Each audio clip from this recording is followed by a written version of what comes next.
There's dirt on my hands, strong like a tree. There's roots where I stand. Oh, I've been running from the law. Hope they won't shoot me down soon.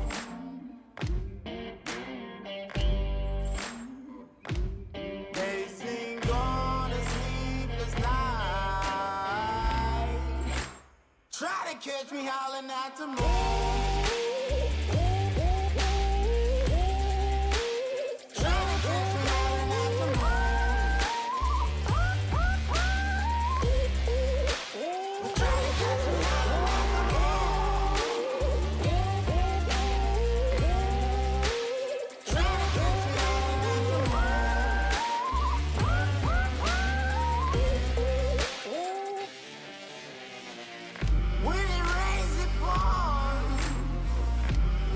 Up to my chin.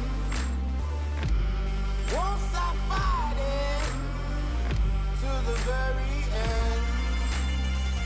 Many men try to reach it, many men have failed. Well, if you wanna get to heaven, you gotta raise a little hell. And I've been running from the law. Hope they won't shoot me down.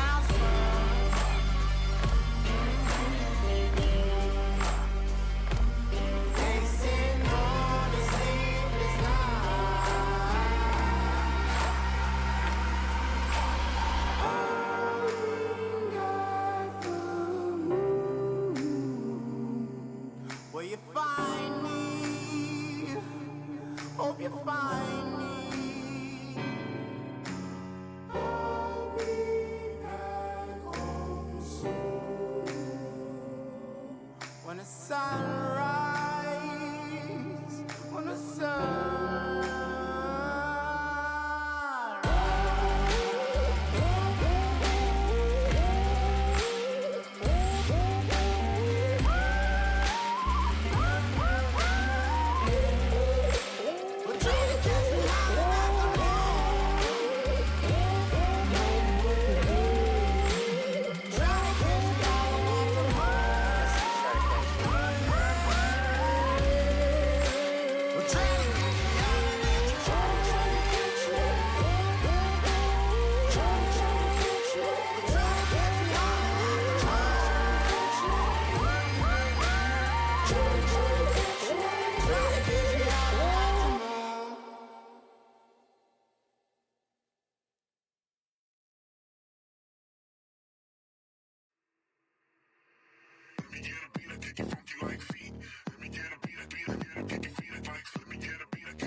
would make it this far. They hated, they never believe me.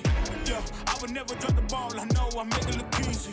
Yeah, Mayweather with the defense. I don't care what a critic gotta say. I got them picking up the pieces. That me, you really playing with your life. I'm about to come and run it all back. I'm the new era, about to snap back. You ain't fitting for it, cause you all cap like. Hold up, I shoot my shot, wait, hold up. I'm really about to run this go up. You know it's all net when it go up. Ain't got no other plans, you don't need to understand, ayy. We on overtime, you don't need to understand, ayy. You just show them how to do it when you don't know what to say. Tell me how you plan to win if you plan to play the same. Moving fast, already gone, yeah, but you bringing me back. Try to double cross me, dog, just let me relax. Stop assuming what we doing, keep it moving, what we doing. Cause it can get dangerous, cause it can get dangerous, cause it can get dangerous. Ay, please don't play no games with me, I promise I'm too much. Ay, I can never let up even if you had enough. Ay, this ain't for the faint of heart, we always playing rough. I had enough, it ain't luck. I needed a vision, I needed ambition, I needed a mission to beat a submission with no intermission. I see the collision, the crash in the distance ain't coming off track, no. Now when they ask what's the motive, don't talk, I just show them. They all about to see what I mean in the moment. I gotta keep going, I'm shaking the dice and they're keeping it rolling, they already know. Ain't got no other plans, you don't need to understand, ayy. We on overtime, you don't need to understand, ayy. You just show them how to do it when you don't know what to say. Tell me how you plan to win if you plan to play it safe. Moving fast, already gone, yeah, but you bringing me back. Try to double cross me, dog, just let me relax. Stop assuming what we doing, keep it moving, what we doing. Cause it can get dangerous, cause it can get dangerous, cause it can get dangerous.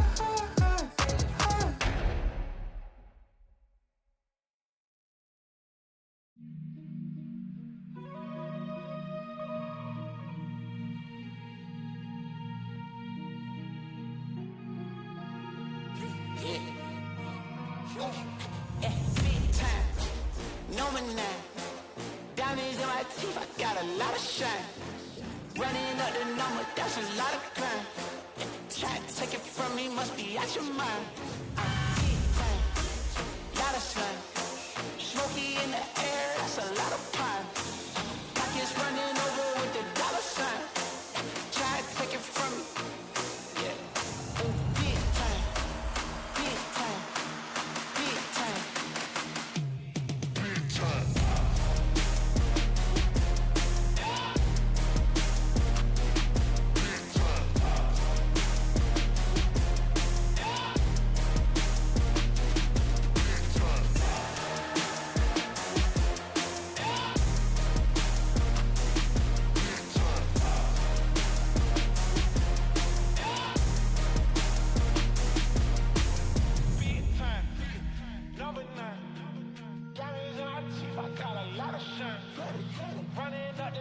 That's a lot of grind. Try and take it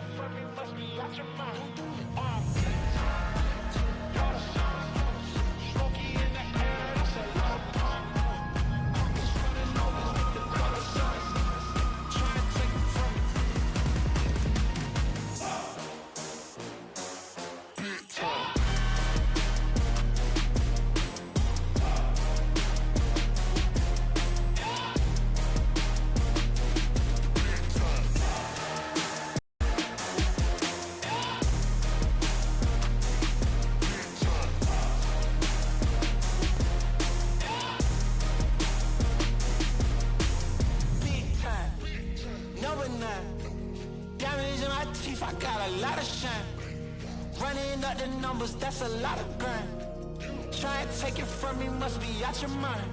I'm big time, lot of signs. Smoky in the air, that's a lot of pine. Pockets running over with the dollar sign.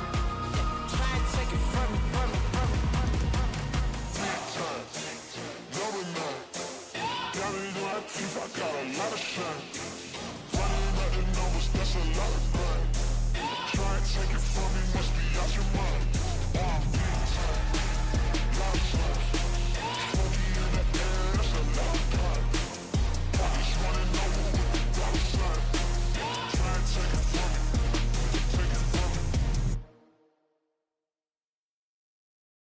You know, sometimes this life can get rough. You get knocked down, but you gotta get up. Keep going. I'd have been knocked down 1,000 times, yeah, I traveled around 1,000 miles, feeling so tired, but you know I can't stop now. Came way too far, won't throw in the towel. It ain't looking real good, but I won't give up. Pac said that I gotta keep my head up, so I ain't going nowhere, yeah, I'm standing right here. Demons all around, but I ain't got no fear. You can kick me around, but I won't stay down. I run this town, ain't backing down, we going in rounds. Yeah, the winds will blow, but these roots too deep. I'm on my feet, the underdog, and I won't be beat. In the fire now, but I won't be burned. I was waiting for this, and now it's my turn. Sweat on my face, blood in my eyes. Been underground, now I aim for the skies. Don't quit now, you can last longer. All these wounds only making you stronger. Don't give up now, yeah, you gotta climb. Go and give it your all until the end, until the end of time. We ain't going nowhere. We'll be standing right here until the end of time. Till the end of time. We ain't going nowhere. We'll be standing right here until the end of time. Till the end of time.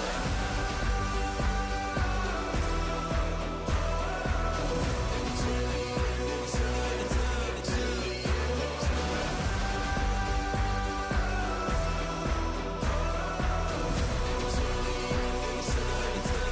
end of time. Yeah, been through a whole lot, but we all come. Enemies in our face, but we ain't gon' run. Never drift off course, always stay on mission. Won't slow us down, cause we way too driven. Yeah, we put in these 10,000 hours. You won't stop us, cause we got the power. Whole world is watching, and I hope they ready. From here on out, we are legendary. You can kick me round, but I won't stay down. I run this town, ain't backing down. We going in rounds. Yeah, the winds will blow, but these roots too deep. I'm on my feet, the underdog, and I won't be beat. Turn the lights up now, welcome to the show. I ain't never gonna stop, this is all I know. My eyes on the prize, until I die. I'm gonna rise, level up to the skies. Yeah, we here now, we were chosen. All the pain brought us to this moment. Watch everything we work for fall in line. We gon' give it our all until the end of time. We ain't going nowhere. We'll be standing right here until the end of time. Till the end of time. We ain't going nowhere. We'll be standing right here until the end of time. Till the end of time. Until the end of time. Till the end of time.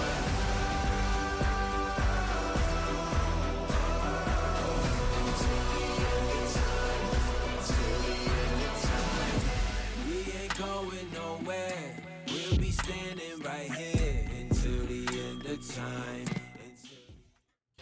Hey, everyone, welcome to APL. This is season number 2. I'm Mark Power, and this is BardTean. It is good to be back after being invited back. I got to watch all the action with this wonderful man yesterday, well, technically in the morning, my time. I was asleep and I had some other bits and pieces to do, but definitely good to be back, Bard. I'm super pumped to get things started this evening. Obviously, we'll go through in a bit more detail once the playing path. You know, that's sort of like the early stages. If we get boring early stages, one with Diego, but two, not really with the NA scene. We've already checked all the players down. Look, I tell you what, we are going to throw straight into things at the moment. It's game, technically number 1, but it's game number 7, and it's coming up.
It is not APL. Unless we had a little blip. Or it's not PUBG, should I say? Let's should have blip. We had to do a quick restart. There was a technical glitch. We were too keen to get in. Maybe not the players. We're just waiting for a couple more teams. But actually, instead of us going back to a whole screen, let's actually talk. I want to talk about yesterday, Bard. Like, the games were pretty hectic. I felt like Tiago, I was watching it again, like, new. But it was just mental, right? It was just insane. Yeah, no, totally, 100%. The entire time, it was. I mean, it was APL, it was NA PUBG, it was craziness. Like, most of the teams that I thought were going to do extremely well coming right off the gate didn't honestly perform that well. But a team that I've never seen before or heard the names of any of the players except for one did extremely well, and that is Old and Young. Fries KK smashed it with his team, and I haven't seen the other names of the players before, so possibly they could be competing under other names. But I mean, dude, they have 86 points. That is 23 points above second place team, and everyone else, they have a lot of work to do in order to catch up to them. Yeah, at least you look at leaderboard this morning. It wasn't like was that wrong? Was it incorrect? But it just looked like they had good, consistent games throughout. Obviously, there was a mix of the chicken dinners. It looked like there was a bit of a spread across that, but with 86 points, they haven't quite set the bar well out there. But I think they put themselves on a good foot forward to take their way through. And obviously, this evening we've got B versus C. So we get to see part of that group again. Unfortunately, though, that team is Group A. I believe, yeah, it is Group A. Double check that. And we get to relook at one team, obviously, and introduce another set of teams and players. So, anyone you're looking out for this evening, Bard? Before, obviously, we set this lobby up again, especially from that Group C, this new. And don't be biased, yeah, because I'm looking at your tag. All right. So come on, man, come on. I want to be biased from my boys. All right, so I'm not gonna do it until I actually have to. But let's be 100% real. So, in this squad, well, in this new group that's introduced, we have Adrenaline, who's always been a staple of the NA scene. Like, that's just a fact. So there's a lot that I'm expecting from them. Also, because we see a very familiar name on their squad. Maji has returned, and he is playing on ADR, and my heart is breaking because I wanted to see him back, and it's great to see him back. And I don't know if it's long term. I don't know if he's coming back for just this, but I'm really excited to see him play. Another two teams that I would say you need to look out for are Rats 100%. and Lethal Association. But Rats, last time we came out with, I mean, Rats has always been performing in scrims. They've been performing in any event. So Rats is definitely a team to look out for in general.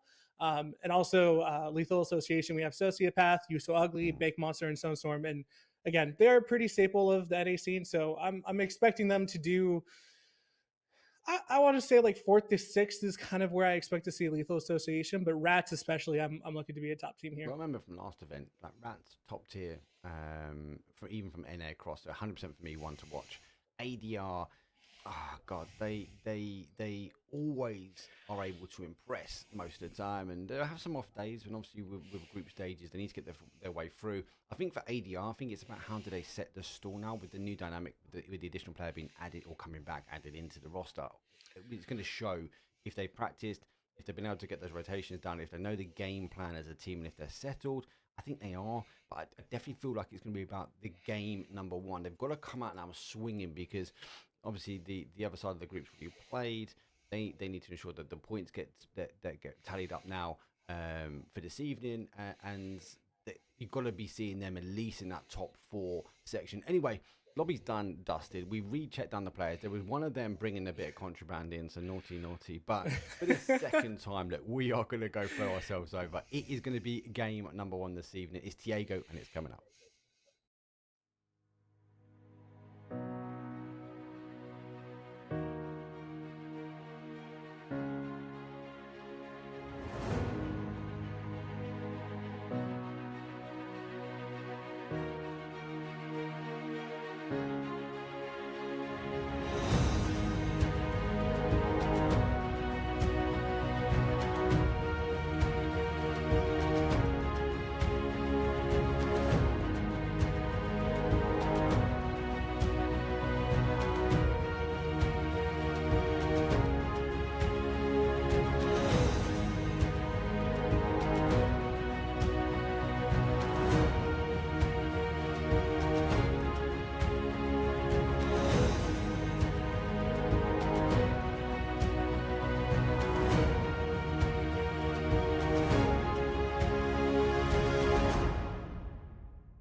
Here we go. It's APL, yes. And it's season number 2, match number 7, and the flight path is a north to south. And the biggest change at the moment for me, and the most exciting change for me at the moment is, to be fair, this Tiago dynamic. We've got Tiago. You saw some great rotations already. We saw the emergency pickup come into play. That was wonderful. Like, there's so much to be had from those additional extras that I feel a lot of these teams will be benefiting from this early doors, but we will have to wait and see. As we go to that part map, part game feed, the APL loves to offer a nice flight path though, mate. It gives us that north ground and it gives us the South Islands. I think things will spread out, I hope. Yeah, I mean, we saw most teams figure it out pretty early on. We actually didn't have, I can't remember a single hot drop, I'll be honest, yesterday. Maybe 1 or 2 miscommunications, but everyone got it figured out a lot. But what I am expecting slash, what's the right word? I'm kind of looking forward to, but also not looking forward to seeing the emergency shoot come into play, because we saw that a ton, and it did negate some rotations, but it also did cost teams their lives. And look at that circle to start off with. Let's recap now. Just repeat what you just said. Emergency pickups are going to be so critical now, mate, to get themselves into zone. I know it's not normal, because as a caster, we love it, because we look at a zone like this and we go, oh, those bridge camps are going to be spicy.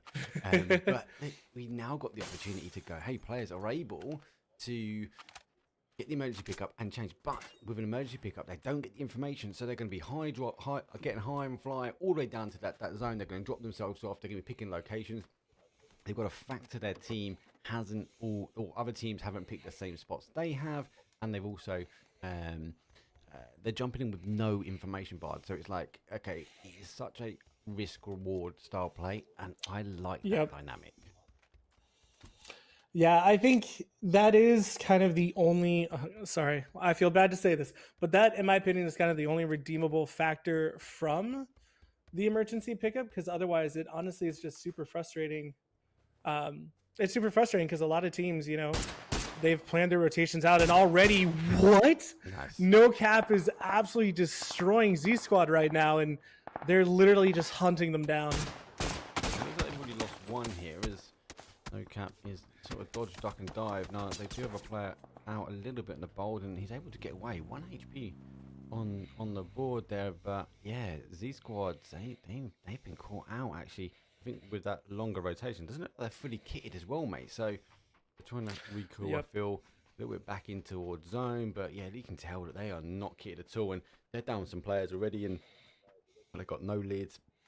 They've got Tommy Gun, so not quite a hot drop maybe, but we've definitely seen some early action already, put it that way. And he's even hunting them down. He's still coming at him. I was going to say, look at Addy. You can see him on the mini-map. They are rushing this. They're wanting those kills. They're wanting to start off strong. And I mean, they didn't have a bad day yesterday, but again, they still need some catching up. So they're going to do their darndest to do so. Oh, mate. There's the smell of blood in the water, really, isn't there? And obviously, he knows they're not looted, so it's a risk reward again, as they're trying to get themselves in to a shootable range, but he knows the longer he leaves it, these two are going to be getting looted. Looks like they're loading up in the car, and it's not a great car, as you get the graphical canopy swinging away, and down, and they are having to return background. I think the train's going to favour him a little bit now. He needs to duck a little bit right and get behind these rocks, and that should be enough now for Z Squad to send it on their way, and kind of hope they might change that car out. Don't stop at the compound, keep going. You need to get towards zone now, as got that bigger picture now in play to watch. So most teams are pretty spread. From the Diego on the EU side of things, mate, I know that's why I love casting, because we get to not compare and say who's better, but we get to give opinions based upon what we're used to casting, because you're so strong in the NA market, one of the best casters out there for the NA scene at the moment. Don't let anyone take it over from you, mate, because I do love you. But this Tiago map, I think there's going to be a huge divide between the regions, EU, NA, and our sort of APAC region, and I'm really excited to see it come back on the big stage, because I feel like it's going to be in heightened so much, and I've already seen different styles of play for EU, so I'd be keen to see what we saw yesterday maybe unfold a bit more. But you guys seem a bit aggressive in this one, which is good. Yeah, I will say that I've heard some players talking about it, and essentially they're trying to give information back to the devs to try and make it a little bit more uh, working for the players competitively. So I hope that the changes come in and it works for everyone and everyone's happy with the map. But I'm very I am very happy that PUBG is introducing more maps into the competitive pool, just because I don't want to say it's been stale, but having a little bit of new pizzazz, if you want to call it, I think is going to be good for the PUBG scene as a whole. And I'm excited to see it. So I think this is kind of the time, if you're a new team, this is kind of the time to make your mark. Make Tego your map. Yeah. Because I know that we've seen some teams like, especially SA, the first one that comes to mind is Troglodytes. Like, Troglodytes has always been a Miramar team, you know? So, maybe Four Nation is going to be a Tego team, or next year is going to be a Tego team. So we'll see how it works out, see how it plays. Yeah, again, it's a big map as well. So it's about how does that big map work and how does that dynamic work when it comes down to these teams. And yeah, some teams, because we've always known those teams that are like Miramar, you naturally feel like they're going to be good at this map as well, because it offers that freedom of movement. But I found so far the freedom of movement, you're not as safe as you really think you are on Diego. A lot of people getting caught on rotations, more so than what I've seen personally on Miramar, which is wonderful to see from a spectator's point of view, because everyone's running through the forest and they're just getting hounded. And then we see these kind of split at the moment. So I've seen a lot of teams do this, like 2-2 splits. They're coming more into show. Cities are really throwing it. This Godonk is going to be horrible for these teams to pick apart, should we say. I think a lot of teams be looking at this and going, it's going to go over to the mountains. Don't get me wrong, you get your car in the mountain, you've got those tree covers and you feel safe, but I just feel like there's more angles. And as these teams develop the map, as you've mentioned, and as they learn the new angles and how the game plays on this one, it's going to be insane. Then we add the shields, the emergency drops, the blue zone nades, and we've those blue zone nades. We've already seen them start coming to effect. We saw from your guys last night with those nades going up at the top on that army base, forcing the people to jump out and then catching stuff as well. So I like the addition. I do like the addition, but I also understand why some of the players don't like the change, because they're so used to and dialed in on what they've had for so many years. Yeah, I think the blue zone nades is going to be a huge aspect of it, but I wanted to kind of revisit something that you were saying about the terrain when it comes to the mountains. The mountains are a very unique place to play because of sidelines, etc. But what I don't see a lot in the Tego Mountains is dips to play. And, in Miramar, usually there's like a sneaky dip or, 2 sneaky dips or something like that, where a team can actually crash and kind of figure out. But here, I haven't really seen that. Maybe I just don't know the map as well as some other people. But again, just kind of looking at the topography, it feels so exposed. Yeah, I totally get it. Except when I first got the opportunity to cast it, I was like, oh, it's amazing. But these teams, like, it feels open. You feel naturally open. When these teams get down in these like little trenches, it instantly becomes a small world for them, because they think they're safe, but the angles are so good. It's not like the tree cover that we see on an Orangle, where you've got Stauber at the top, and if you're on the bottom of the hill, you get a better eyesight view. And this is a prime example. Centurion's obviously looking over there, nearly spotting a player, and it is at such a fine like margin between seeing and not seeing. But when they see him, I feel like these players just get exposed so well, and it's I think it's be more quieter early game, Bard. I feel like that mid game is going to be where things really start to sort of spice up for us. Yeah, and as we can already see, I was looking at the map really quick, but I did see that 4 dudes in Hot Tub are already, they already used the emergency parachute, so they might be sacrificing some vehicles here. Yeah, hopefully, because they're getting surrounded. Look at the split they've got. Big split for them. 4 dudes, obviously, as you mentioned, further away. ADR, though, longer, has to get the eyesight for him. The initial shots goes down. In fact, takes some shots, but is able to get away just about as he will make his way back. But huge split for them. ADR obviously going for the drops, and we've not even gone into how many drops we get. It's not just one, it's a vast, but we looks like we've got a crash here. And we saw this actually yesterday too. I don't recall if it was the same teams, because I think my game actually crashed here, but High Performance and Tilt Town fighting over this compound, which And a lot of circles is usually strong. In this circle, it is on the edge. Well, actually, never mind. It is on the edge now as circle has just popped. But I think high performance is going to get out with 2 players. Of course, I had to say something. Yeah, he just thinks, mate. He was doing the right thing, coming up and over to stop that push, but he's relying on some third-party action now, and looks like we're going to cut and go. Is going to hide away in those trees, and harder he gets up, the better cover he's going to have. He's got another team, LA, coming on the other side. The train not being great. They're going to be hearing this car, so shots and car. Phase number 2 has exposed, and obviously we're tightening up our map feeds. But yeah, it's a little bit heavy. We now lose the water, and if you look at the big white picture there, it's definitely I suppose the right time now for him to move out. But us losing a lot of the water here. Most of the teams haven't committed anyway to this mountain. This again screaming that this town is going to be hectic, mate.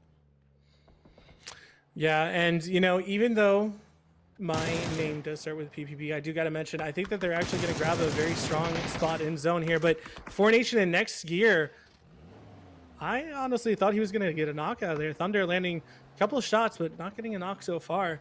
But there aren't too many compounds in this circle that I feel like are actually going to be playable late game.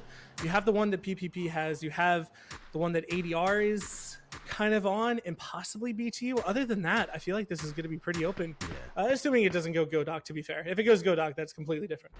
Unfortunately, sitting on the outside, so again, we're seeing this return of playing the edge of blue from a lot of the teams. So don't expect them to move. There's a couple of dips in for town. If it comes away from this, goes up high, it's going to be a bit of a bloodbath coming out, because we know the flatlands or the fields as we see them is not are not fields. They've got these like wonderful trenches. We see the sort of trench warfare appearing. I've actually had loads of endings there where we've got literally team versus team, and then the other side is like tiny little mound, and they've already spent all their nades, they've spent all their smokes trying to survive out in the field because teams have been backfilling them. It's just been causing huge amounts of issues now. But again, a lot more teams later on will play the late zone, and we are seeing No Cap though making the plays. He goes for 2 wheels as Bliss just about gets it back, and the nade's been thrown, and War has given up his war. Tina sends it back towards his team. They've got to be stronger here. I would have thought maybe the Forge team would have got a bit closer on this though. Yeah, Forged, I mean, yesterday they had a good game here, so I honestly don't mind giving it up. It's not that strong of a position, but No Cap actually going in a lot deeper than I kind of expected starting off. But No Cap seems to be aggressive. Obviously, they already had, I think it was 3 kills, because I did jinx the last one, I think, from HP. But Forge, they want this fight. War is going to be on the front lines looking for Bliss. Nate actually getting close to him, so he's got to be careful. Good shots from Ward. Pick up the player, takes his time. I have to stop my monitor from turning off, and Dave taking it. Midnight here for me, so my monitor. That was a good flank. That was actually such a good flank from Earth. Earth actually going down low. Now he's going to get knocked. Badger throwing the nade. War getting too close to Refray. He's actually going to take him down low. And Badger, I think he's going to go for the revive. Never mind, decides against it. No Cap going to knock down Bliss, and now it's a 2v3. Yeah, it's not bad. Forge taking a little bit scrappy, but they are taking control, and they've lost 1 apiece now as the res does come in, so able to work out. And there's that goes that zone again, so it bounces back the other day. We've still got the mountain in situ, and there's outside the blue. It's not bad. It's only phase number 3, so they should get away with it. And Forge, though, still continue to push forward. I like this aggression from them. They are pushing forward. I like their new logo. Definitely an update from last time. And No Cap, unfortunately, getting a third-party action now from that side. They've been exposed by Rise, and got to keep working their way back down, digging slightly. But look at this. Rise is with the wrap from behind. They are eager to get some points. So both these teams might be subject to a bit of a crazy third-party coming their way. Not only that, but Blue is closing right now, so both teams do have to make a move. Wasapi may not stay here too long because he is by himself, but I do like the third party. I love how he's Earth. Earth spotted him? How's he got him? Honestly, kudos to him to have eyes in the back of his head like that. Jeez. There we go. So he's been spotted up, maybe because that third party action was coming in a little bit earlier, and they were like, hey, Like, maybe they're getting tabbed. Maybe we're double check behind us. But this is what I was fearful of. This position, this movement out to the other side, because Rise doesn't have to move. They can just control these teams. Both NoCap and Forge got to wrap wide on this one. Now they're getting tabbed in the back as well. So they're gonna have to get shifting. No, phase number 3 is rolling back in, but it's gonna be a bit of a mad show, and it's going to be, I think this is where we're going to lose a lot of teams, because a lot of action, lots of little pockets of action with 2 teams or 2 or 3 teams going at it. ADR is just kitted. Did I just see a P90 and an AWM? I did, yeah. Oh my days. 2 AWMs. Got 2 drops. 2 of those big drops dropped for ADR on the north side next to the water. It was absolutely insane. I don't know how many of them have 3 gear, but at least 3 have crate weapons, which is nuts. But Forged, you saw it in the kill feed. 3 of them went down, and now War is the last one alive. And he's doing his best to get to zone. But, I mean, he has BTU kind of in front of him. And as we were talking about with Tego, just kind of open field. So this is going to be... It's going to be rough for War and Forge for game number 1. He's in the middle of the road. He's got no tires, going to get no mention. That's going to be end of Forge there. So down and out for them. Just want keen to have a quick look so we can catch the rotations.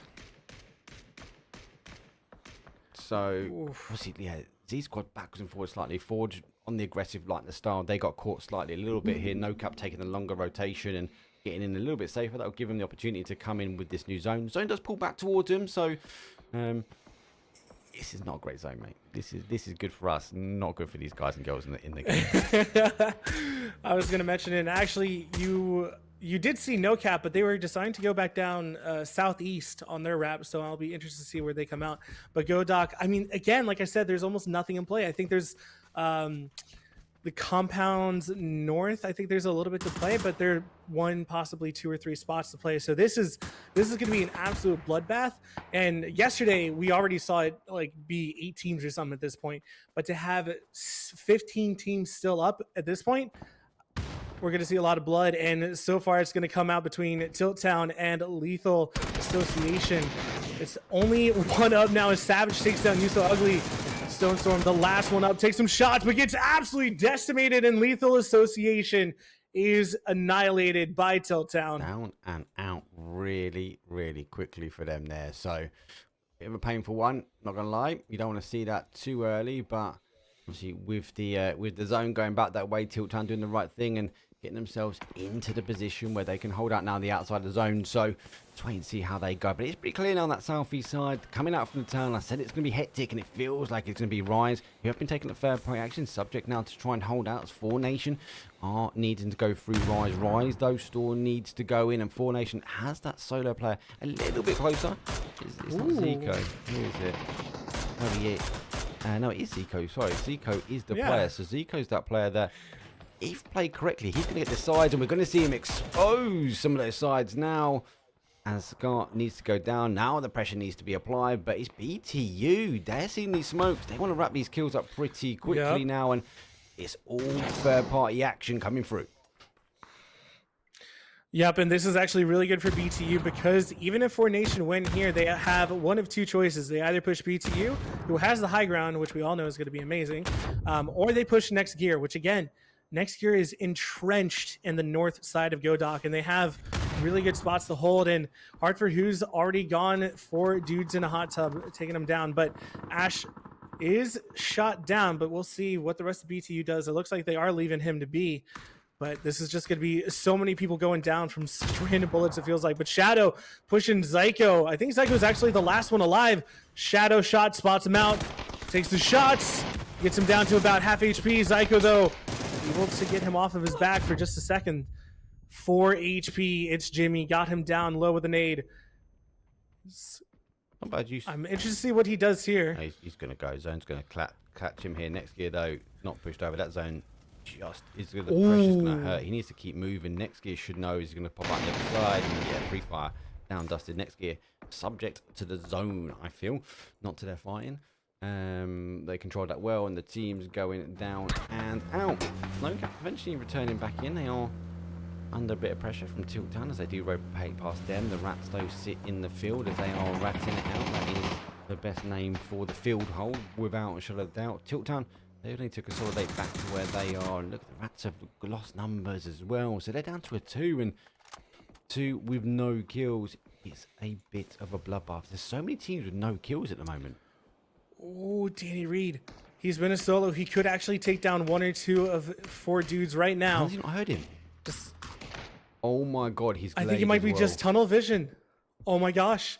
There's no way he lives through this, right? I don't know. If he gets a knock here and gets the quick knock, you'd be eager just to hammer him. He's gone for him. He's got it. Get the kill. Get the confirm as quick as you can. There's one on the board. Oh, he knows where the other player is. He's taking the risk going round on the outside now. The zone's going to push. The nade's going to catch on his feet. Oh. Yeah, take a point. Beautiful. 11th place he's gone out with. Only 1 point.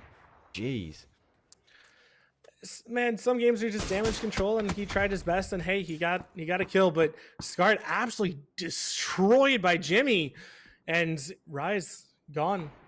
Seeing the descent of these teams now going down. That's, as I said, it's quite normal, we say, with what I've seen from Diego so far. It's that early game's a lot quieter, I feel, but that mid game compared to Miramar, it's just mental. To the point, I kind of need like 100 cameras just running around, like a camera per person, like at least, because it can go from nothing to everything so far on the rotation of an individual or a team.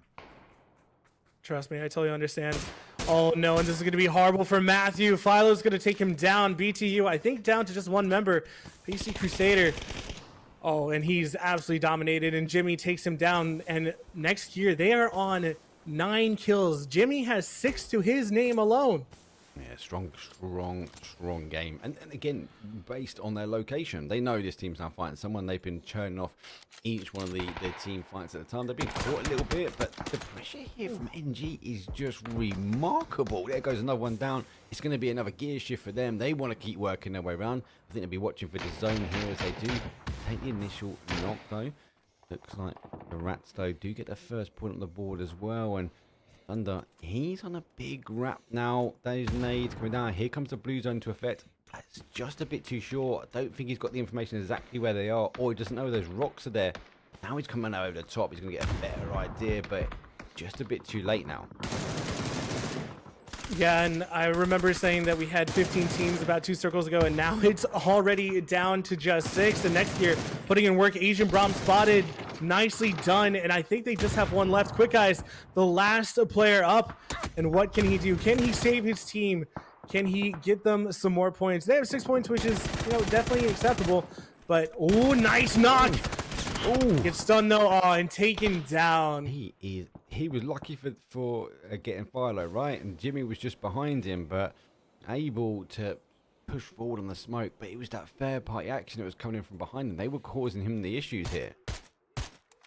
5 teams. Where's all our teams gone? 5 teams. Where's all our teams gone? I was gonna say that's taken for you. Just instantly, we're already down to just no teams, it feels like. But Maji gonna find Mini, and he is the last one alive for ADR.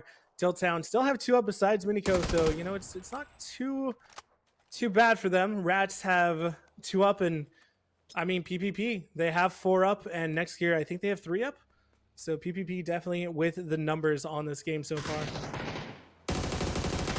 Oh, The drive-by coming out from Tiltown 1. Let's go.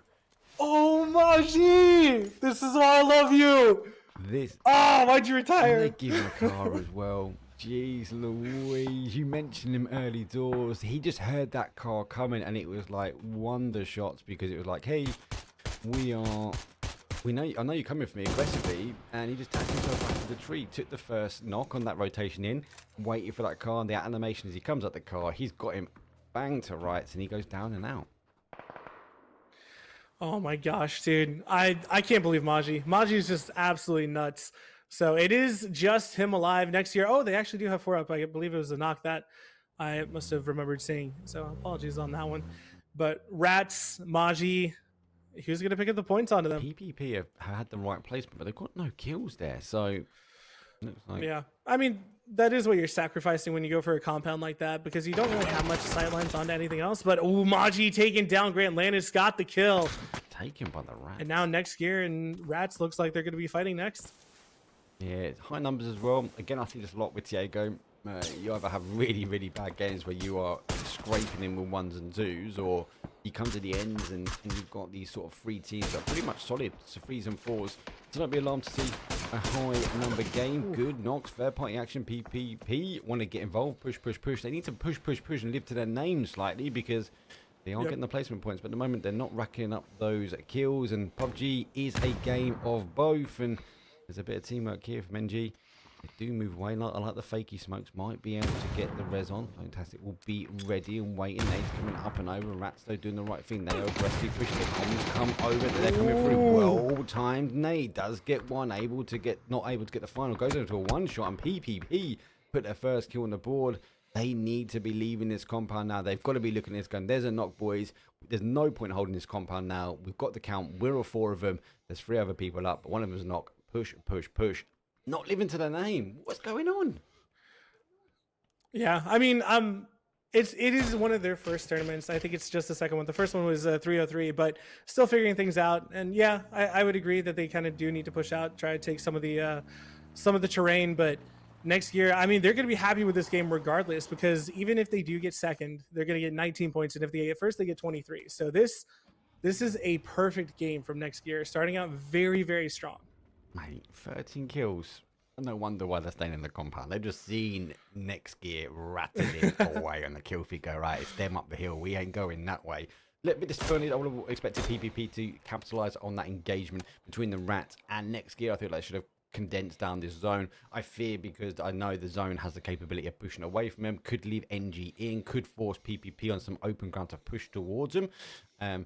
Have to wait and see. It might quieten down, and this is no difference to most of the maps when we go down some numbers and there's a lot of open ground. But wow, lots of early action from our mid game and lots of early action on our late game, and then peaking out at the very end. So at PPP, they are tinkering their way out of zone slightly as they are thinking about moving up the hill. And this is what I'm talking about, Bard. This is the open ground now. This is the ground they should have capitalized on that engagement coming out this compound earlier on. Yeah, so I mean, if you're looking back at that fight between Rats and Next Gear, yes, if you want to get the points from both Next Gear and Rats, taking that spot would have been highly advisable. But honestly, now at this point, you kind of hope that Circle goes to you, and if they can play slow, play as a 4-man, they should not lose this game, in all honesty. I mean, 4v2, they shouldn't lose this. I've seen crazier things, man. I'm not going to lie. I think it's going to come down to that zone. It's true. It's going to come down to this zone shift, where it goes. Phase number 7, we've got 8. We've got one more than the dot. If it goes favouring towards NG, they've got this wonderful ridge they can play at the top there. So they will work down. Jimmy's got the other angle, so he holds that southwest to south. Shadow goes the other angle. Shadow's on the 1 key. Look at, he's got so much room. This is like they're not capitalising the space. Initial shots, though, do come in, put the players down. They are working the angles down. NG looks like they're farming information and just chipping away at these teams. And I feel like it's going to be a matter of minutes before Shadow realises no one's to his left, and he's going to be able to wrap his way around. Does pick up the player, and PP getting pushed to zone, has exposed, so not too alarming. If I just bring get the thing up there, it's not too alarming. Both teams are in. Both teams have a ridge to play. This is going to go to the dot. What's next here? He's got 1 nade, 1 smoke. Let's see where this goes. Doesn't look. He doesn't have a helm though. That's pretty big. If he gets headshot, it's going to be drastic for him. There we go. Good call. Casting. So now a 4v1. Jimmy, he has 7 kills. He is the kill leader in this game, but what can he do against the 4-man? PPP pushing it now, all trying to get that last kill for themselves. Everyone's trying to make sure they've not got a donut on the board. That's why only one of the players has got 2 kills. It's like they want to be that player going back to the lobby with no kills, and there we go, collect that. He gets all 3, I believe. But look, 13-point game. That's not too bad. Let's be honest. And push. PPP. They take game number 1 this evening. So yeah, big GGs. Well done. Who was it? Did he get all 3? No, we didn't. So Burglus got 2. Berg got Burgess. 2. Clutch Adam got the other 1. So he's able to hold that flag up high that he participated in that game. But good game. Good first game, Bards. Yeah, definitely. I don't even know where to start. I think the speed of that mid game was really high. That's very telltale of Tiago. So God, where do we start? What was your thoughts of that first game this evening? I mean, I feel like I got to look at circles. My memory, I hope it serves me well here. I think it was 3 through 5, because the first two, nothing happened. But 3 through 5, madness ensued. And I mean, it's great for the teams that like to play edge, like to steal kills, like to do all this and that. But for teams that do play compounds, it's really hard for them to get kills because no one's going to the compounds because they don't have anywhere to play because they're already taken from everyone. So I think it is really telling of how Tego is going to be played on a comp scene, where we're going to see the first two circles be probably pretty boring unless we have like a hot drop or something like that. The mid games, or sorry, the mid circles, insane. And then the last couple circles probably slowed down quite a bit and played a lot more tactically. Yeah, it's that mid game. It's definitely that mid game, which is the danger zone. Anyway, let's take a quick break. We've got one more Diego that is going to come up before we transition across to Erangel. We'll talk more about that because I've got opinions where we're going from big maps to small maps. But yeah, let's take a quick break. We'll put 5 minutes on the clock. The lobby is pretty much getting thereabouts anyway, so we might not even have 5 minutes, but look, we'll see you guys in a couple of minutes.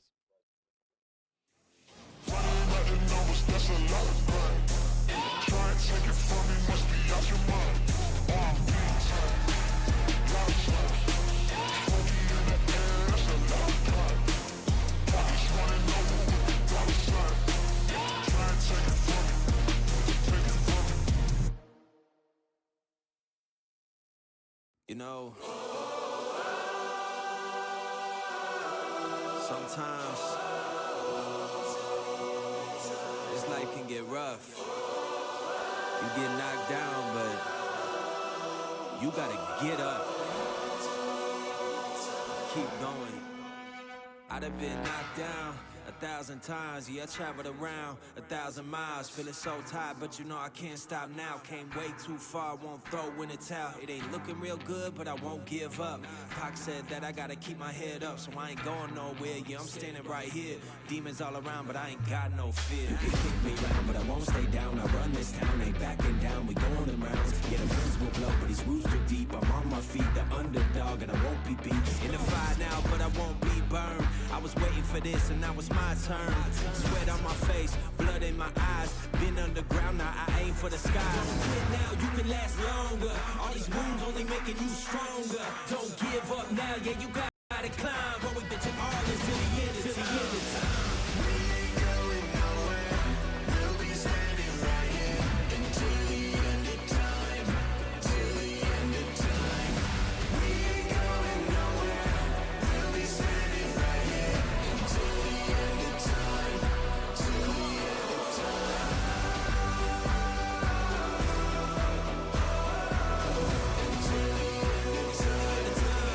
the end of time. Until the end of time. Yeah. Been through a whole lot, but we overcome. Enemies in our face, but we ain't gon' run. Never drift off course, always stay on mission. Won't slow us down, cause we way too driven. Yeah, we put in these 10,000 hours. You won't stop us, cause we got the power. Whole world is watching, and I hope they ready. From here on out, we are legendary. You can kick me round, but I won't stay down. I run this town, ain't backing down. We going in rounds. Yeah, the winds will blow, but these roots too deep. I'm on my feet, the underdog, and I won't be beat. Turn the lights up now, welcome to the show. I ain't never gonna stop, this is all I know. My eyes on the prize, until I die. I'm gonna rise, level up to the skies. Yeah, we here now, we were chosen. All the pain brought us to this moment. Watch everything we work for fall in line. We gon' give it our all until the end, until the end of time. We ain't going nowhere. We'll be standing right here until the end of time. Till the end of time. We ain't going nowhere. We'll be standing right here until the end of time. Till the end of time.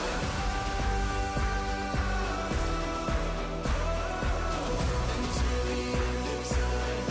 Till the end of time.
Hey guys, and welcome back. APL season number 2, day number 2, game number 2 is going to be coming up. But very quickly, because we've already loaded, these players are eager to get in towards the lobby. But obviously, first thing is first is the leaderboard after that first game. So next, they obviously taking the top spot, 19 points in total. But Tiltown, not too bad for them. Push, push, push. Came out the compound. They got the chicken dinner though, so high placement points for them. But definitely straight back into things though. We've got game number 2. We are going to throw it straight into play. Doesn't look like there's going to be any remakes. There's no one sneaking anything on. We've already slapped him on the wrist, but it's our last Diego for day 2.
Here we go. It's game, not number 7. It's game, well, current matches, technically number 8, as that would update, but not as great flight path though, because we do have, again, it's north to south, but with it being north, northeast down to south central.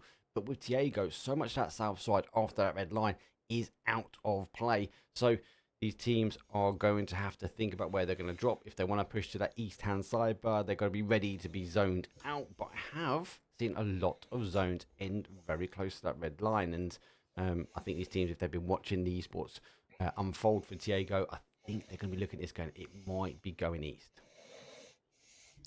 Yeah, if I had anywhere to choose, I've seen so many games, Ed. You see where SCART is on Rise, that northeast near airport?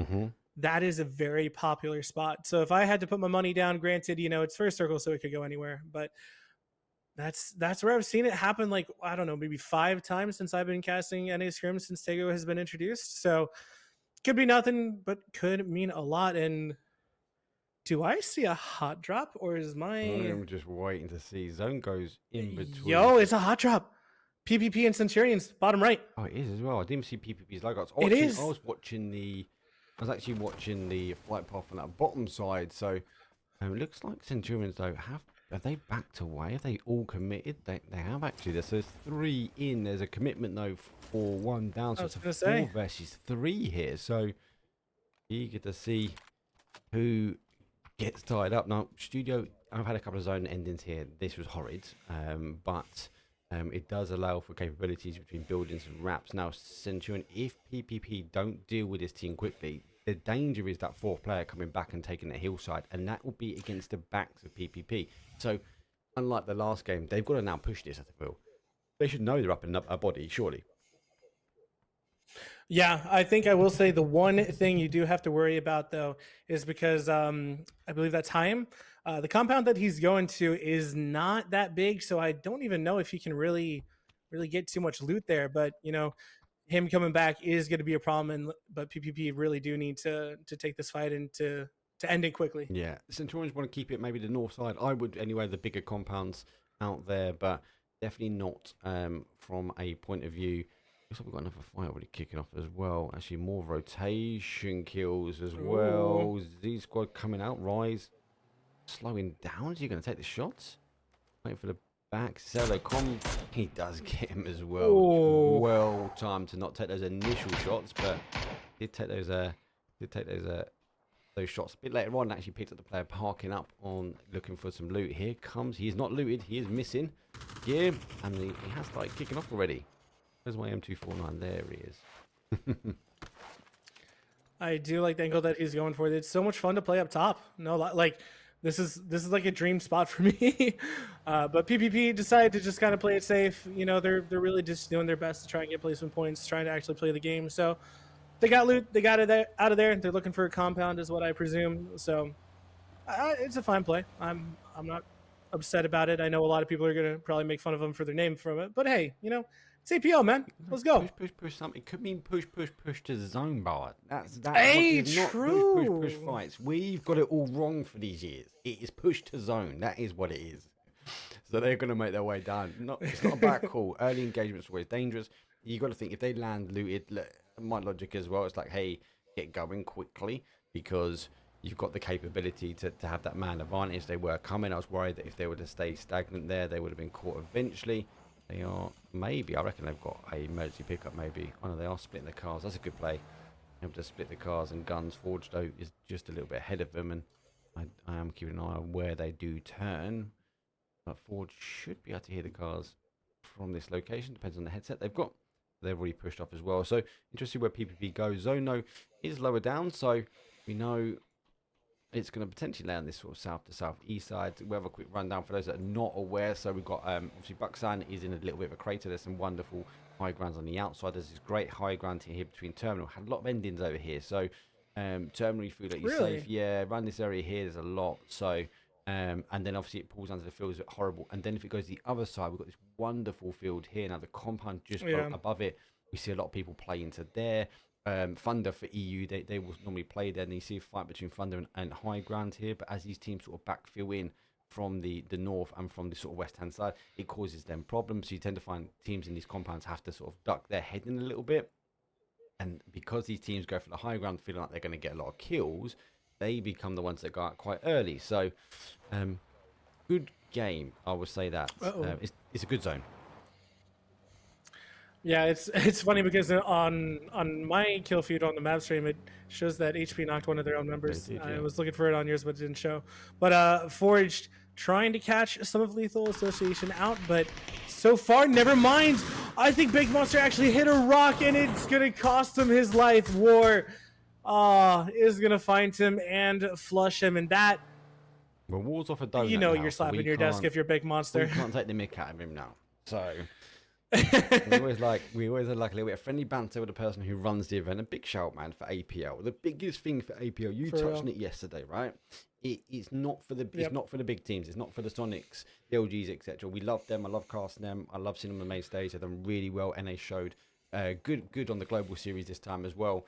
This is for you and your team that are upcoming, that you're working your way through. It's to give you some highlight, get you some money, and grind yourself in towards that sort of esports environment. So if you haven't already, I'll get one of the admins to put a Discord link into chat. If you're thinking about playing PUBG esports, now is the time. All these new maps are new.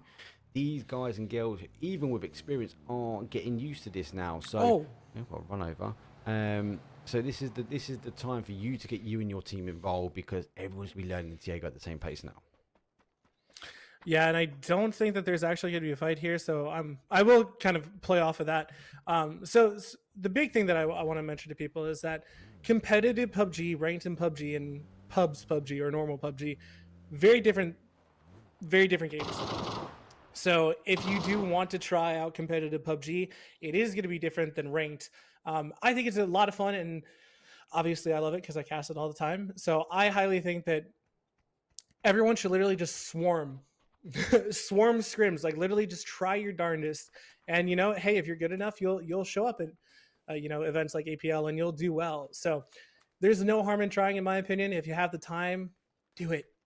I want to see new players in scrims. I want to see people do well, and I'm I am an NA fanboy, but I get the right to be. I'm a caster, and I'm from NA, so it works. Good, mate, because I'm biased to. No, I'm not biased. I'm sorry. To EU, you're biased to NA. I love it. And we speak about a lot the different game styles. Oh yeah, for sure. I think Diego forces the NA crew to play more EU style. Like, I know really? I'm gonna get ridiculed in chat. EU rats is the normally one I get told, right? But this terrain forces you to play like that. Whereas before, your compounds, your rotations, you just crash, kill. You can see it. You guys can't do it. You're having to deal with zone management more. And I think I think this map for NA market is gonna be huge. When you guys can grasp, not like you can't, but when you guys have got used to I got you. zone control and you're aggressive, that is going to be a very dangerous recipe though for the rest of the world and the global scene. Yeah, that is. I mean, like even last game, you know, PPP they took a compound, they didn't move because it was center compound the entire time. So I mean, I even saw in chat like people are calling them rats, but it's like, hey, they won. Like when it comes down to it, they did well. So I mean, I'd take a win in 3 kills any day. Yeah. So I think it's just a different way of playing in a different style. Ooh, Heim getting a nice knock on You So Ugly, and I'd be surprised if the call out was to push this. They're running the car Because I think that they're still 4 up, right? There'll be 2 knocks. All right, what were we just talking about? Look at it, it's already go. Oh, disgusting shots, able to defend. Oh, picking up the second player as he grasped just into the smoke. This nade could be dangerous though. The angle's off. That blue nade coming into effect, stopping. Oh my days, Tilttown now got the long distance. Another knock confirmed going down, and push has resulted in a solo. I mean, we were literally just talking about it. You said that they would get punished if they pushed a compound like that, and they got punished not only from the guys in the compound, but Tilttown and No Cap, who took their spacing and took the shots, and they got insanely punished for it. That wasn't pre-recorded when we're talking about NA blind pushing any way, shape or form. This is live in our eyes. You are 10-minute delay, but this is live. We've not like got all the teams together and go, hey guys, we're going to run a script because we're going to talk about NA blind pushing. We want to see you get right. Push. I don't think that body hit the deck bar before they were in the car and moving. Yep, no, I totally agree. I mean, I should have expected Centurions. I mean, their gun plays were good. And I mean, their crashes yesterday were also pretty good, but to be fair, I don't remember seeing it on Tego that much. But still, good team. They thought they could take the fight, but No Cap and Tilttown just putting a lid on that before they can really do anything else. Mate, insane play, mate. Insane play. I like it. I love casting NA. I'm not gonna lie. It is always action. This is why sometimes, obviously, it's just me and Bard here, and we just got 2 cameras. That is it. I like that we've got the little logo now. See the little logo with the little emergency pickup? So the 4 dudes are going for it. I like it, but I wish that it continued while they were flying. That is the feedback I've given PUBG in the partner Discord. Yes. Hey, okay. Because Like I didn't actually see the balloon one when they were waiting for it. I only saw it, I only saw that a couple days ago. So it's my bad, but I mentioned that to them as well. Can you fix Bard's breathing? No, we can't. He's got to breathe, people. Yeah. Just there's a lot of action happening, so it's fine. So even B, let him breathe. He needs to get through. We've got 6 games this evening. We've just done 1, so we've got 5 more. This is our final Tiago. We are going to transition from here to Erangel. And apologies, I am going to say Miramar because that is the normal transition we're seeing in EU. We're going Tiago, Miramar, Erangel. So big, small, medium-sized map, right? Which is interesting. But what's more interesting, though, 4 dudes in the hot tubs looking for a hot tub here, but they are landing up on the who's, and it's the parachuting right in the middle. Can they get the knock? Or we're going to have 4 people stack up on a solo in the middle of the compound, and the rest of the guys, rightfully so, are spread around the outside, though. He's not picked up any, because he's now under... Does he know he's here? They have to know that he's here. Yep. But I mean, I think it was a good play. 4 dudes, to be fair, they didn't have any pre-knowledge of what was going on here. But that is kind of the risk that you run if you do spread out. If someone does drop in with an emergency pickup like this, if you only have one in the compounds, unfortunately, that almost kind of guarantees that you lose that fight. Yeah, but this is the compound we were talking before with that whole high ground line outside. And people naturally go hit the high ground. And we're seeing it here from the Who's because they're doing the right thing. They're trying to farm information and kills or knocks as people try to rotate, and just that elevate that ability. Now teams can come from the high ground. It's just the sky, not even just the high ground. Sorry, is a factor you have to now take into PUBG esports because it's not about them coming in from a flat terrain. You've got to every so often look up, and maybe as these planes continue to work in, people will naturally get in the position. Actually, hold on, let's just double check. Are there any planes coming overhead? There were. Could we maybe have someone hitting the sky drop here? I saw last week when I was casting, Sad Smile, they actually pushed in cars and at the plane at the same time. So we saw a individual go in the sky, and the cars pushed to the compound. The team was so focused on the cars, the individual landed on the roof and just cleaned the team up. It was so good. Yeah, that is an interesting thing. I would love to see more plays like that, but we definitely haven't tried that. But I think this is all new at the moment, mate. This is all completely new. So I feel like everyone's learning and adapting to it, which is going to make for some things that work really well, and unfortunately for some things that don't work really well. So zone shift though is not working well for the guys and girls. Not going for that top section here, but going back towards that Buxan. So we do have a low entry point here. Teams will naturally go and hide into Buxan. The hills on the outside really great. The waterfall area is wonderful to watch. But look how many teams we've got. 16 teams. We have not lost a team yet, hard, and they've all got to come into a very, very small zone. Phase number 3, we spoke about it before. The phase 1 to 3, nice and quiet. 3 onwards. Here comes the madness. Yeah, but I actually was looking at a couple of different plays, but BCU, they did get taken down for the most part by No Cap, and now it's just Matthew, and where the heck does he go in this zone? Honestly, kind of looking at it, kind of see him going Bucksun Sa. I feel like I'm saying that wrong, but still, it might be a nice place to rat for a little bit, honestly, because there's just not much in this circle. He's got no way to get in there now because he should have cut through here.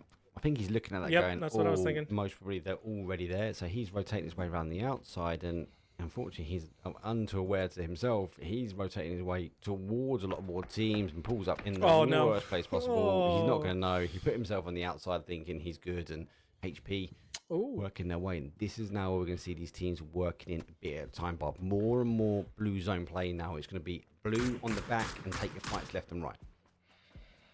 Yep, speaking of fights, PPP and ADR are exchanging bullets, high velocity lead swapping. Zyko is also trying to get a third party onto this. And was that Zyko? No, that was another one of 4 Nation, and PPP are just caught in between 2 teams. It's going to be rough for them. But this is where this map's going to favour NA, right? Because ADR's going to be looking at going, if they know who they got the knock from, they will push in and they will squeeze this team out now. So 4 Nations need to get in. They need to make the high ground here. ADR might not know who's in front, but I think the moment they get that knock, then they will know they're down numbers. So big push, high ground's nice to cover. They've either got to go in towards it, but they've got to push the other way. They've got not many options. A lot more teams will need to come in. We're trying to stay as much as we can with the action, but we are seeing a lot more teams on that rotation. As we do see LA, they get the first knock. War is down. There's actually 2 of them down as they are working their way into war zone now, and looks like No Cap those condensing down on Look at that north side. That is mad, mate. Look at that, man. Look at the colour in that bottom corner there. It is insane. Oh my gosh. Everything is on the edge. There's what, 2 teams possibly in the middle of, or like relatively in the middle of the zone. Other than that, this is absolute NA madness. It's insane. It is I don't know disgusting. which side to stay with, so I'm going to tab them up. Right? I'm gonna go for this mad one at the moment. 4 Nations. Whoa, no 4 Nations anymore. Down to 1 nation, as they are subject now. ADR is condensing this side. The zone shift in a way has come. 4 Nations going. ADR looks like they're changing the gear shift. As got 3 kills on the board and going back to their cars to get moving. Who is just on the outside? Emergency pickups come up. This is where they want to be looking at. 4 dudes. Like 4 dudes with 4 emergency pickups, as they need to smoke that now. Got to smoke that, and not just that one, because if Who has got that correct, he should be dialed in now because he can see it. Just needs to get ready. Jinx, get the angle. This, I've seen some craziness, and you can't get off. You can get off. Do you get off and go for the res, or do you stick and get the drop? He knows it's up. He's going to wait for that zone to come in. I think the nades are now rolling in as well. Oh my gosh, and we saw this in scrims. This nade. Oh! It's all we were waiting for, but dude, able to get away with barely any scratches. That was well timed. That's what I'm going to say. Oh, that was not well timed though. LA clearing up on this side at the moment. So No Cap's gone down. They then been subject to HP, who came in quite late on the zone. No controlling though. And he's got 4 kills. So much more of a slower control play from HP. Tilt Town find themselves just on the outside of the zone. And Buxan, oh my days. Look at everyone in there. Oh, this is nasty. So many teams in Buxton saw. 4 dudes they dropped in. I mean, that was the only play that they could do, but it feels like they're just kind of getting pushed from everyone now. Oh, he should have stayed on it. Rise here, but have been crashed on. These got though over the top. See what they can do. And we'll keep on the X-ray because there's a lot of teams, a lot of players around here. I think it's good to see, especially where we can see him through. He's got to try and get himself into covers. Rise is down to their single. A good place. Blue zone aid on the outside. Can also get rid of teams now. Not being forced through doors, so they've got to factor that in. That's a bit of a worldy nade, but I think it's going to go over the roof. Doesn't. 4 dudes down to 1 dude. 2 dudes, sorry.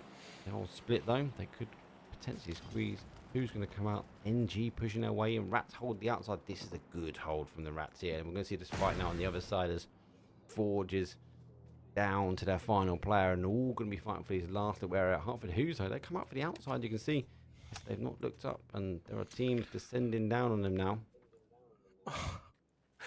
I've never seen a Buxton Saw ending, and it looks like we're definitely getting it. Big Jew could definitely get a kill here onto NoCap, but I mean, NoCap is going to have no idea that he's here. But interesting to see if Big Jew's actually going to go for it. He should have heard the parachute. I'm hoping. I think it was actually a little bit too far away. Might be. But that's he just my was, guess. It's dangerous, and it's going to favour up.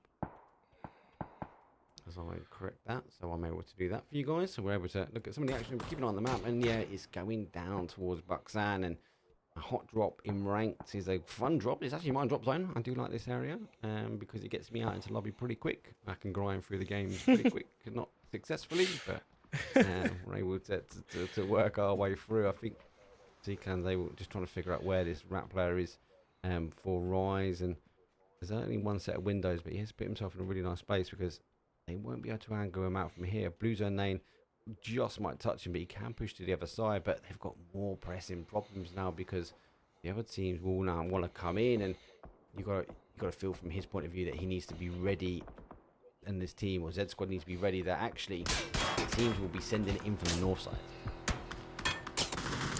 Yeah, and I mean, again, there's just so many teams everywhere, and Nate's going to find the last of Tilltown Battlex. Going to go down, and we have our top 9, but it feels, looking at the map, it feels like there should be so many, or so fewer teams, I should say. But again, there are just so many people just sitting inside Buxton Saw because that's the only thing that they can do. He's seen him. Oh. He's not turned around though. Who has No not way. looked back yet? He's going for it though. Well, he needs to. I don't think he knows there's 2, but I'm surprised we're not in the point pot yet, mate. So we are phase number 5, and we're not in the point pot. Like, we were losing teams, like we were bleeding, like we had no bottom to our bucket at that point. So maybe Buxan's able to hold out. A well-placed nade here from Forge could be dangerous. He does have to rock for cover as well. He's going to jump on top of the rock and shoot them both. Please do it. It'd make my day. He's got to look at that and go, they're both going down. He's gone for the shot. The animation picks up 1. Good shot. Behind. Big Judo able to put some pressure on. Has to go back for the only bit of cover he's got. Nade cooked in hand of both parties though. First nade comes up from Forward. Blue Zone not going to help him, and goes down. He had a nade cooked before. Should have cooked that nade and stuck it in the middle of him. Like, imagine just laying A here. Ting ting. You're like, oh, that's us. And then the splash damage, maybe getting 1, maybe not. But HP getting a lot of free loot coming their way. I don't know if it's going to be free because ADR seems to be looking over their way, and 8 did go down, and Z Squad kind of helping out HP, but again, that could be a lot of 3 gear that's actually going to help out HP, actually, now that I'm thinking about it. From the rotation, this is where this north side's getting condensed in, right? They're getting pushed out slightly, so they are going to have to warrant a potential move eventually in. So ADR Rat's going to have to fight for high ground. HP could maybe come the third party, we're thinking, and then it's going to go down to the remainder left in here. Yeah, just based off of the topography and everything, I'm actually kind of looking at Z Squad, but ADR and Rats starting the fight. It's just Ray who's down on the low grounds. The blue zone goes a little bit too far, and it's going to do a lot of damage in blue to nothing. It's X-Ray, the last one alive, staying in the car. So much damage coming out from all the nades. Grand Lannis, does he spot him in the car? He doesn't so far. Surely when he gets out, it's going to hear him.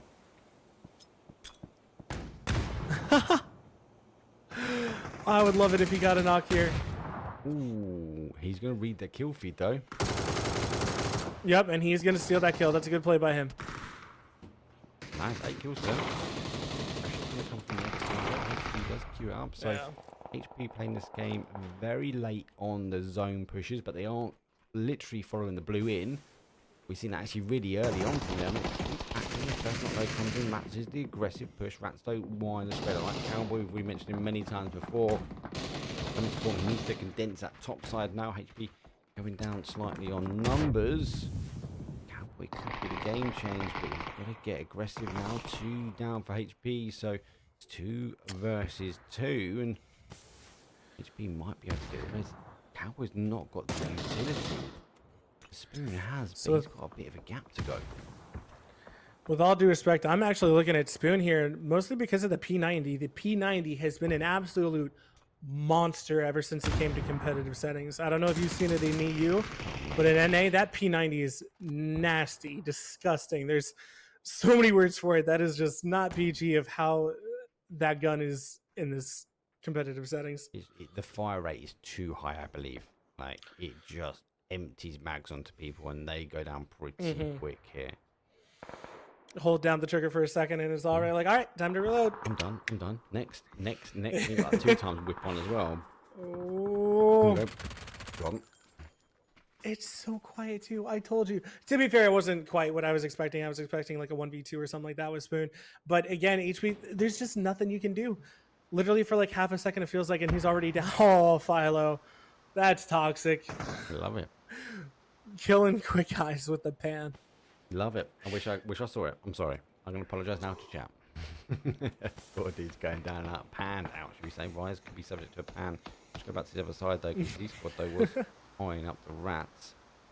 As they do now lose zone. So Z-Squad still holding this north side in Buxan, and Rats need to figure out how they come in. I think it's going to be a hard crash for them. There is a lot of action still, but we only have 5 teams now, Bard. So 5 teams, 13 players left alive. Phase number 7, so more teams are surviving out at the moment. So one more, we get our top 4 as the knock does come through. Thunder goes down. Lots of smoke though. If we get rid of the X-ray, we're able to see exactly what Z-Squad can see, and it isn't too much, but the smokes will burn and giving the opportunity to go through. Rise is still alive. 4 dudes still alive. I'm actually going to make a comment here. I actually think that knock for or onto next gear from Z Squad is actually going to be super bad for them because Rats are 3 up. GG's. And they're pushing 2 of the members. No, I think he's fine, but I think that pushes or that knock is going to be too good for or Z Squad's going to be too confident of that. But Wazuppy returning back to it. He's the last player. Did get a knock onto Philotastic, and now next gear I believe they're 2 up. And they do have Z Squad that are pushing them. They have gotten back to 4, but now Rats is in between the 2-2 split from Z Squad, so this could be very, very bad for them. Yeah, if we go back to bigger angle, see the Rats coming in. I think that's the right play for them. Coming on the outside, work their way back in. They didn't have the information that sits in Buxan the town, though. Ending down the fight here. They do 1, 2, goes down to the solo now with a P90. Could be dangerous. It's going to come up more on that left-hand side when NG come round. Does get 1. That is oh my gosh. There's 1. Good shot for the second. There's no recoil on that gun. It's nasty. Dangerous, mate, that gun. Dangerous. Wow. Ooh. World of a nade. GG's. You deserve to get in top 4 off that nade.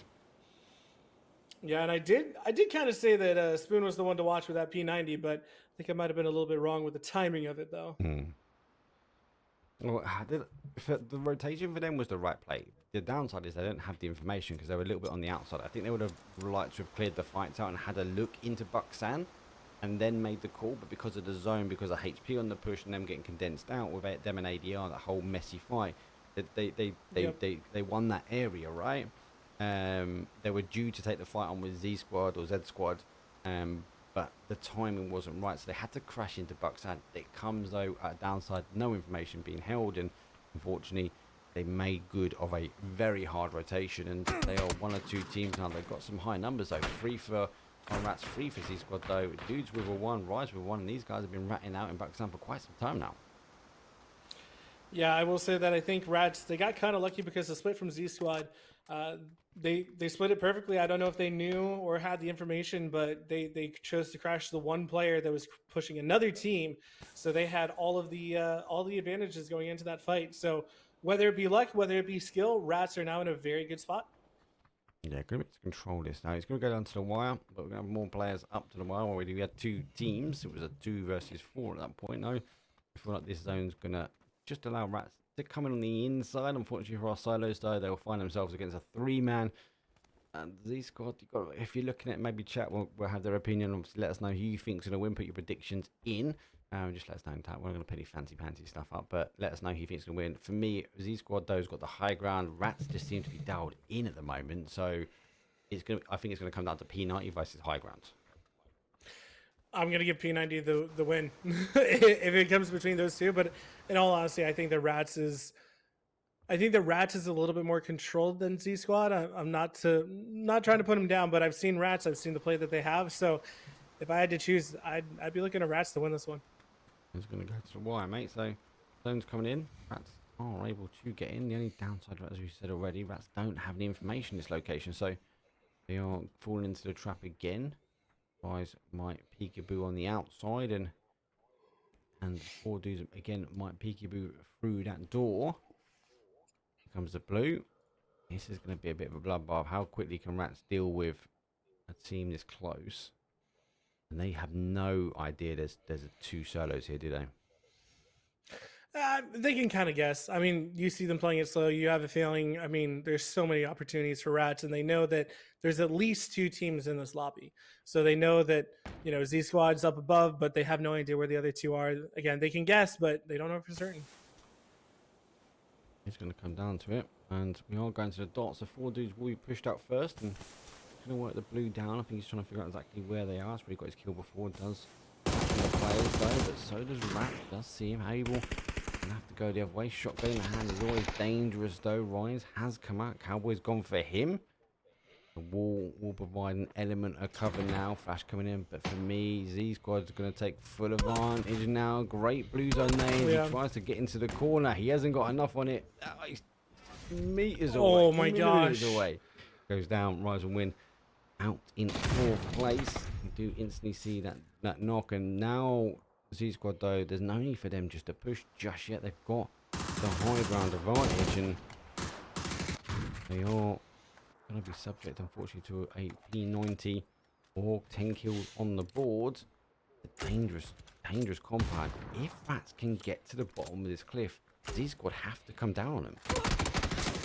Oh, I mean, that's going to definitely turn it into Z Squad's favor. Hello Senpai down to just 26 HP. Z Squad should be throwing nades, throwing everything they got at them, but I kind of assume that they have lost all their util just because of all the fighting from before. So, but they're content to be safe about this. They're not pushing just yet. They're just waiting. He didn't have any ammo in the P90. He had like 30 bullets maybe, and that's not going to be enough here. Jeez. Talk about a firing squad.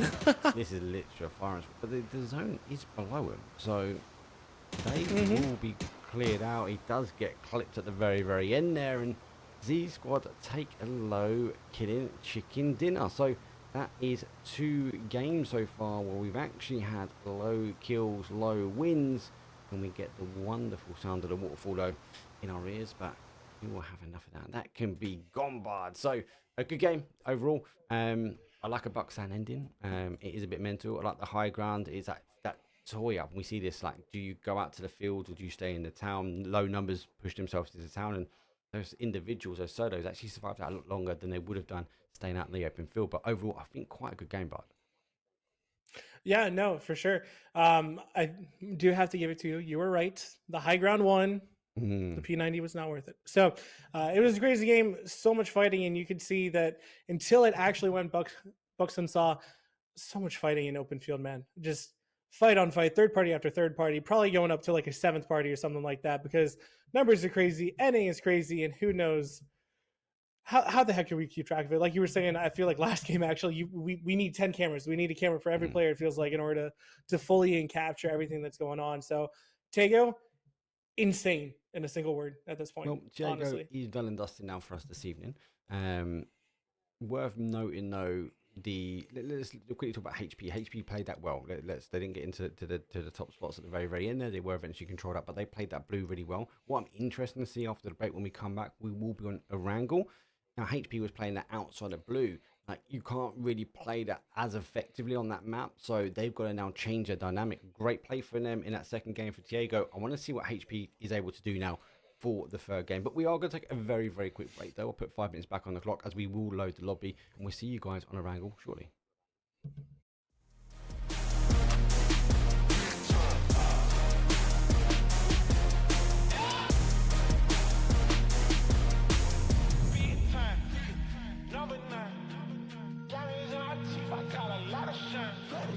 Running up the numbers, that's a lot of grind. Try and take it from me, must be out your mind. Lot of shine. Smoky in the air, that's a lot of grind. Pockets running over with the dollar signs. Try and take it from me. Big time.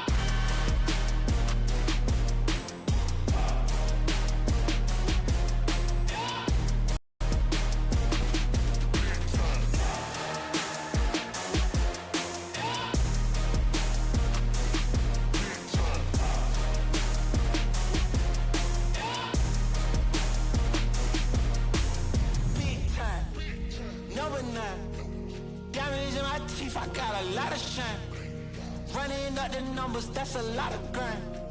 Try and take it from me, must be out your mind. I'm big time, lot of shine. Smoky in the air, that's a lot of pine.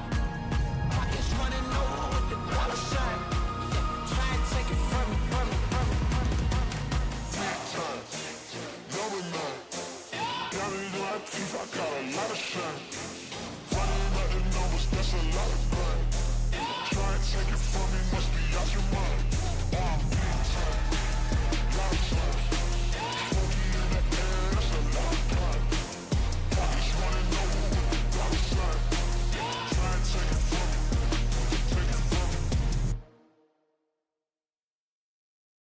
You know, sometimes this life can get rough. You get knocked down, but you gotta get up. Keep going. I'd have been knocked down 1,000 times, yeah, I traveled around 1,000 miles, feeling so tired, but you know I can't stop now. Came way too far, won't throw in the towel. It ain't looking real good, but I won't give up. Pac said that I gotta keep my head up, so I ain't going nowhere. Yeah, I'm standing right here. Demons all around, but I ain't got no fear. You can kick me around, but I won't stay down. I run this town, ain't backing down. We going in rounds. Yeah, the winds will blow, but these roots too deep. I'm on my feet, the underdog, and I won't be beat. In the fire now, but I won't be burned. I was waiting for this, and now it's my turn. Sweat on my face, blood in my eyes. Been underground, now I aim for the sky. Don't quit now, you can last longer. All these wounds only making you stronger. Don't give up now, yeah, you gotta climb. But we give it your all until the end, until the end of time. We ain't going nowhere. We'll be standing right here until the end of time.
Welcome back, everyone, to APL. It's day number 2, season number 2, game number 3.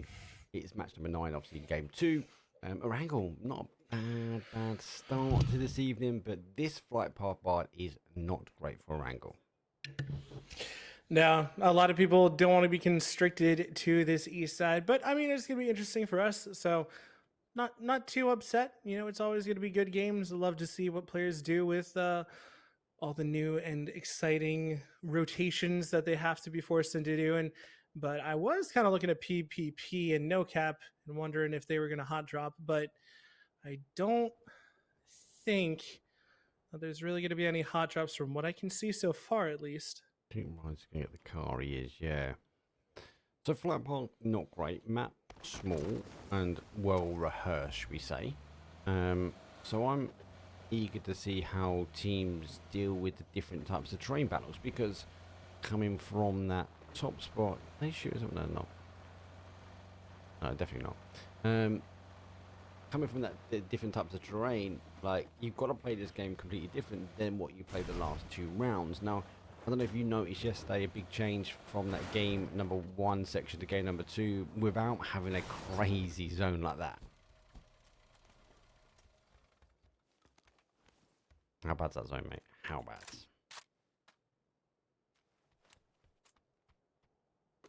bad? Regardless to say, any team that is further the next gear, I would say, if they have an esports or if they have an emergency pickup, I'd probably use it, honestly, because this is what it feels like 50% in water at least, including the river between Sosnovka and Millie, or Sosnovka and Main Island. Mm-hmm. That is nasty, disgusting, honestly. This is not a good zone for anyone. I actually like the initial hit towards that bridge by our Who's, as they will position themselves up. But yeah, God, especially if you jumped out early, you're up in that Stauber section, Kerensky, even Yaz, all of that rise even to a degree. Like they hot drop for the cars and move their way down. The West Bridge, you got to be looking at this as an IGL game. There's going to be a bridge camp there, especially with this far out. Because of the flight path, you'd expect teams to be between you and there. Maybe go for the east, and then you're second guessing yourself, going, oh, well, that's what everyone else is going to be doing. Maybe they're going for the east bridge, and then it just lets someone find an emergency pickup. This has got to be the best way to get into zone here. And I'm not going to lie, I kind of want a bridge cap. So here's my call. Based off of what I know of APL, based off of what I know from the Charlie, Delta, Bravo teams that we see here, even some of the Alpha teams, I have a feeling that absolutely no one is going to camp the West Bridge. But I also think that almost no teams are going to go over that West Bridge. I think 1, possibly 2 would do it. You think it's but based off of what I know, miss each other type of thing. I think that everyone's going to avoid it because they're just like, this garbage. I don't want to stay here. I think that everyone is literally going to have that same mindset, and I don't think that anyone is going to utilize the West Bridge. If I am wrong, I don't know what I was going to follow that up with, but still, I just have a feeling that that's going to be the case. Yeah, I think you could be right, and I think it's because of the zone. So I think we're going to see like this, teams are going to go over one at a time based upon timing that they're hitting the bridge. And yeah, if they're a quick team to look on the rotation, I think they'll just scout and go. So far, no one's pulled up just yet, and look, they're getting that 2-2 split. So we are seeing the scout on the move. So do now move over the bridge. But obviously the Who's didn't stop on the other side. We are seeing the default wiggle. Always love it when I've done this before and I've seen someone crash out. It's always good to see. But yeah, no resistance just yet. Now the question is, do you stop yourself as a team? Or do you do what everyone else has done and goes up the hill or across this left-hand side? So, not bad shout. They do work their way through. Let's have a look at the rest of the zone. So Forge coming over on the boat. BTU, and maybe Rise be looking at the boat over here. So this could be. They could yoink it from BTU. Yeah, BTU. If he's heard the cars, he's got to be. Yeah, for sure. Got to be screaming to that they're losing the hard spawn. I was gonna say, but I think BTU are actually caught out because there's no way that they can actually punish them off of this. No, they're not close enough to the ridge. They don't even leave them the cars. That's terrible, right? Despite from nicking all the cars round on that eastern side, you're now ditching them and littering the Erangel Sea. That's not good. I thought it's all about green energy nowadays. Yeah. They've got. How? Oh, we got him! Whoa! I wish that we had caught that a split second, but Matthew with the headshot. Mate, I was Gonna pick up a looking, point. Well I done. swung the camera back round. I was like, he's actually quite close. And typically I clicked on the wrong player. That's a good play. I'm not gonna lie. Really good play. It's a little bit hard to see. It's a little bit hard to see on the stream that I have, but the BTU, the gray, blends in perfectly with the map. So I honestly could not see that at all. So it was a complete surprise to me. But as you can see, Centurions actually, they use the E pickup.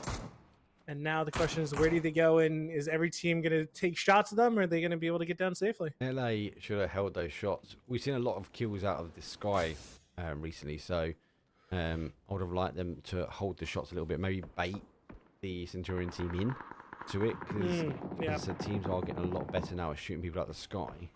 A lot more practice. Yeah, they get a lot more practice nowadays. They got a clean compound as well. Nice shout from the Centurions. They will a little bit of PUBG luck here, and HPR camping that East Bridge. Love it. Z Squad coming in now. No cap. I think they will be looking for the plane. They are. That's why we don't see as many bridge camps anymore.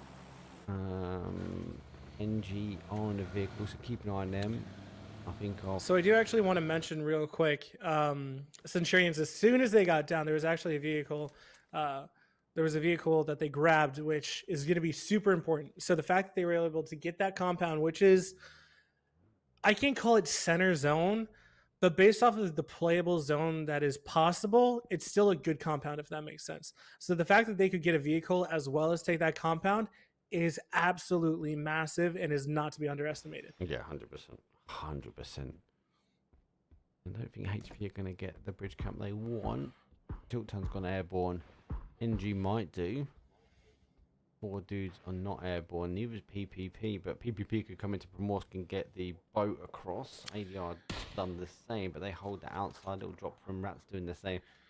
I was definitely favouring over here. I kind of feel like it is going to end this neck of the woods, though. I think you're right. Not quite centre, but based upon the land mass ratio, it could be dangerous. The danger one, though, mate, if it pulls back over here, and like our centre zone somewhere here, and we hold a lot of this north side, that could be horrible, because a lot of these bottom teams will now need to work their way in. Yeah, and honestly, with PPP going where they are, I actually don't mind it, but I kind of want to see them take Ferry Pier. Because Ferry Pier, if they can get the vehicles, you can do the STK where you can put the vehicles onto the actual ferry. Or there is a decent amount of land that's playable on main island, so it could possibly go there. So I'd love to see them head to their bets, but Graham Lannis now, oh my gosh, Ploob absolutely demolishing him. And the first, not the first kill, but second kill going to go over the way of No Cap. Death from above, mate. Death from above. Are they going for a boat? I think they were grabbing some loot because they, oh, I guess they are going for a boat. That's not going to run off. But I mean, hindsight's always 20/20, man. Like, we can always see what's happening and they can't. So totally understand that they're hedging their bets with that. Here we go. Third time lucky. Will we get the third team? Hit the top mountain. Are looking down, and again these teams are tuning into that high ground push. And you can tell Diego, they're not settled with Diego, because they're instantly looking up now with Erangel. Diego, completely different. We saw a lot more teams get away from this. Tilton are committed to it as well, so they've come down. There goes one apiece. Goes backwards and forwards. Tilton going to get the seconds. Tilton actually got 2, so now it's a 3v2.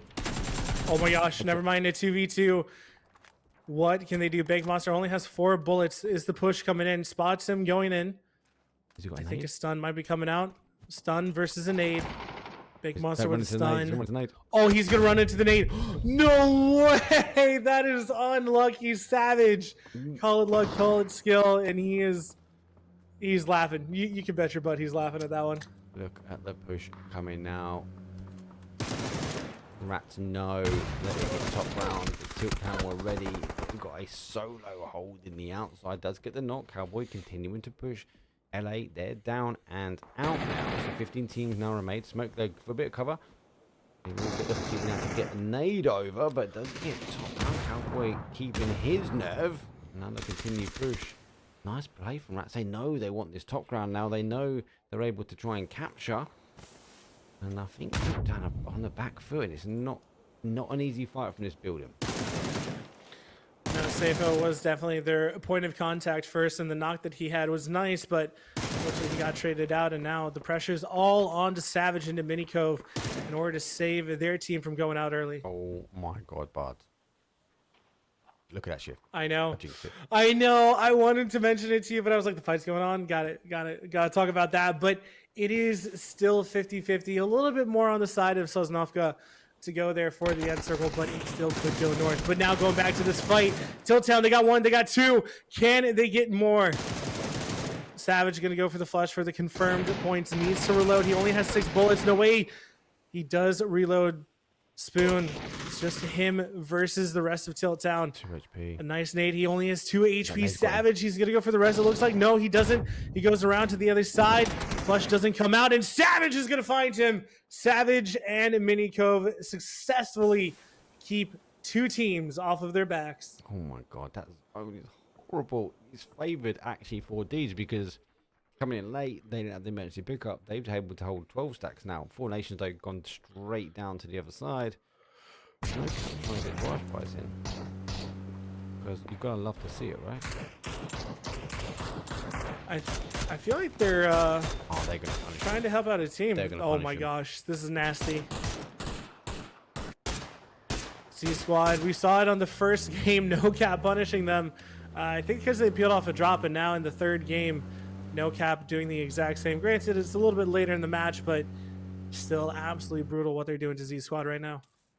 He's got a backed up on the beach, mate. It's like that aggressive push. They are just getting picked one at a time. No Cap, no, they've got a time limit to get this done. It is phase 2, so might be able to get away with it. And I think Z Squad are waiting for the bus, waiting for the public transport, the ferry to appear to get back. But they've got to run for it. It's there. Is the They can't get to it in time. There's no way. Nah, it's going. That's gone. Is he? Did they crash off the boat? No. God, mate. You are. Oh, pray to God you got the meds to hold. Do they have a boat there? Can you check that actually? Because I think there's a spawn to the left. Nope. No, no. They got nothing. They have a hold. was it? Now they could dig in. What's the med situation? 2-6. They could hold. You know, that ferry pier. I think that's the only choice that they got. The best play, mate, because it would push them back to ferry pier. Yeah, I mean that's the only choice they got. But I think that if they do make it, I mean they're gonna come in with absolutely no meds. Yeah, but yeah. No, it's a risky play, but the reward, there is no one over there. That might be the best play for them. I don't want to see him run in. I want to see the ferry pier game. You got this, lad. I do too, but I just think that as soon as the circle closes, it's going to be chunking hard in the ferry. It's only phase 3. It's not a Only fast it's only 3. boat. It's the 3 to 4 is how Oh, that's quickly they fair. get on that boat. That would be I reckon halfway if they're still on a boat in the blue on phase 3 Oh, to 4. that's nasty. That's horrible. The amount of water we've still That's got in there horrible. is insane. I can do the magic click of a button and we can bring the map up. So all these teams now need to work their way in. Oh, There's ADR, dude. no? There's team. no, they haven't. I've been looking at it because PP and Lemon Boys. Oh yeah, you're Yeah, PPV they're my boys. biased, aren't They're you? my friends. I'm a little bit, you know. I've known them for a very long time, but they decided to pull the trigger and they take out Nalan. And did he have a vehicle there? I don't think he did, but Innate or Zray, I apologize, goes down low, but doesn't get knocked just yet. Now ADR, they do have the nice split, and I don't know if these shots are actually going to work out for PPP too well. Nah, if they've got no compound, ADR can hold them out here. Yeah. Yep. It's already going to be one down. Or just duck and dive. He gets in. There's still 3 up. Just eager to have a quick look at the big map just to see, because that the south side, this whole Millie, it's going to come back to Millie. There's no way it could last up on that top section.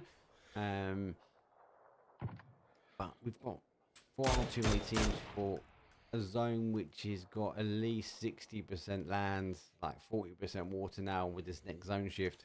That everyone's got to condense into pretty much next to no zone. And I'll tell you what, if I bring this back up, we can talk about it. You've got to remember, outside that military, so between the sort of the writing you see in militaries, kind of flat ground, and so the teams are going to work their way. We can already see that sort of upside down U shape, or an N, where these teams are holding up the high ground. We're going to see a bit of pressure though coming from that southeast corner, as we already are, and then it's about who can get across to the road. But with everyone coming from the south part, they're going to condense into that lower section, really.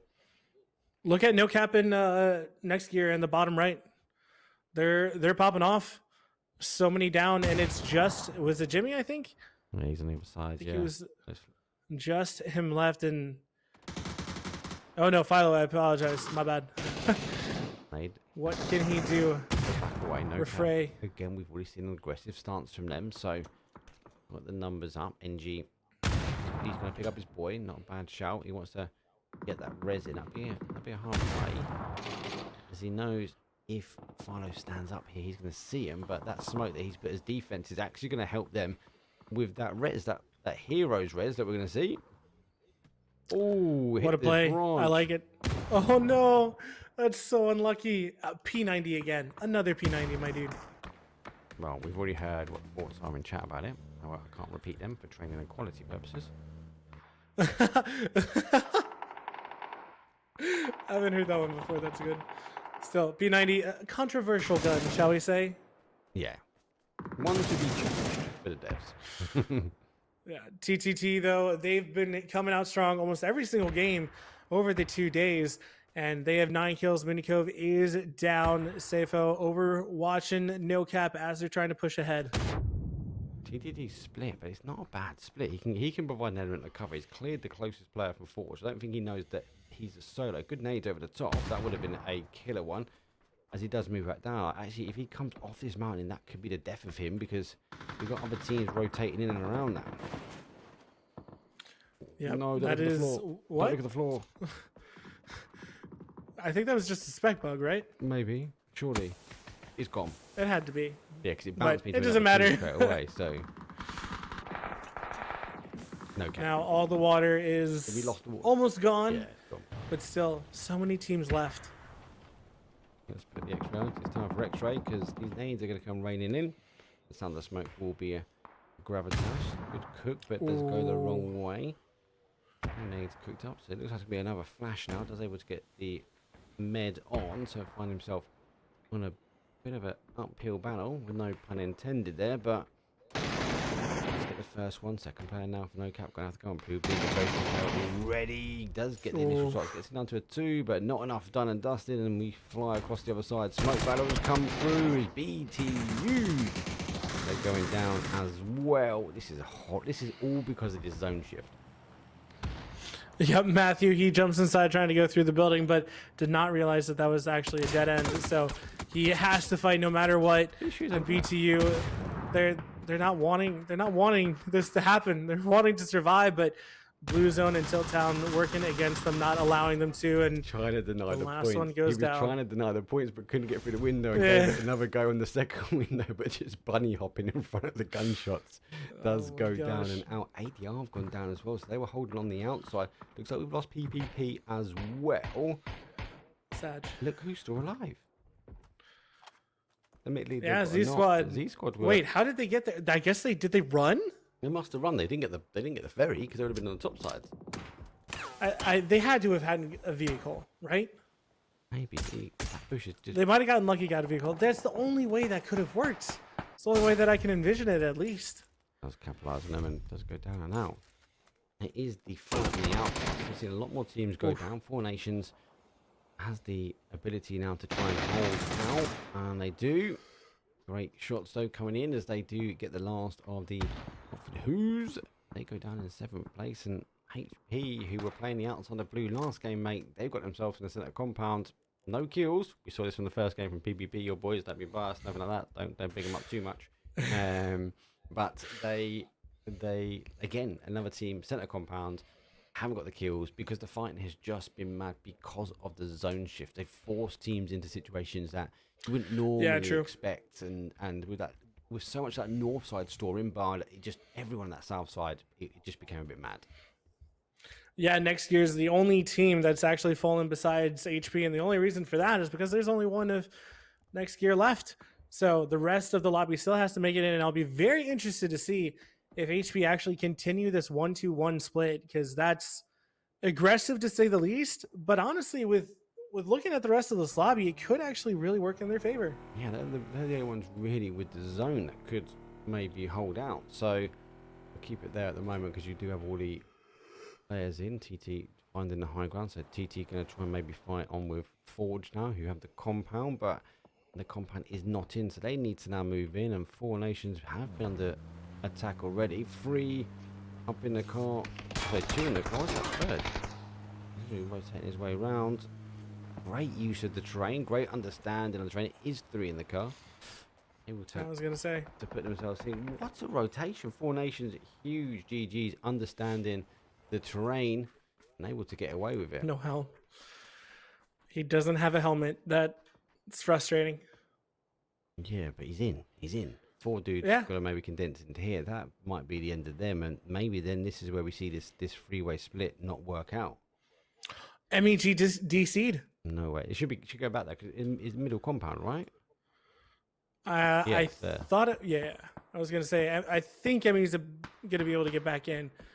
Just Alt F4 or whatever happened, and unless something's continuous, it should still be able to get back into the game. Maybe just like But- we've got the win. I'm going to tab out. I'm going to make myself a little cuppa. See you in a bit. Yeah, we have 3 center compounds. There's no way that we don't get this one. So gonna make myself some tea. I'll catch you guys later. Yeah. GG's. Thanks for the free placement points. Thanks for the like and subscribe. I'm done. This game. Comment down is below. ours. Four dudes Oh. unfortunately getting controlled out now and going to be zone completely. Yeah, Gino can't do anything about that. Deny, Now deny, he just deny has the to, point. yep, deny the point. But that cube, you know that the tires are already gone. But Forge, look at No Cap. He's actually kind of pushing on to 4 dudes, wanting to get some of his own. And MEG is back, so welcome back, Emmy. How was a cup of tea? I don't think Forge can get 4 dudes because of No. where Four Nations Four are. Nation, yeah. I was gonna say Four Nation is gonna oversight that, and some teams maybe they would allow that, but He's Four trying, Nation is a look. very aggressive team, and they would never. He wants it as well. Zone does split. That's actually going to favour a little bit more for our South teams and not having to overextend. HP all in, still remaining all in, I believe they are. Danny Reed needs to now try and hold any kind of push from the Four Nations team, but Four Nations might just wrap round the other side and go all the way around and again take that forestry Oh. now in the northeast corner.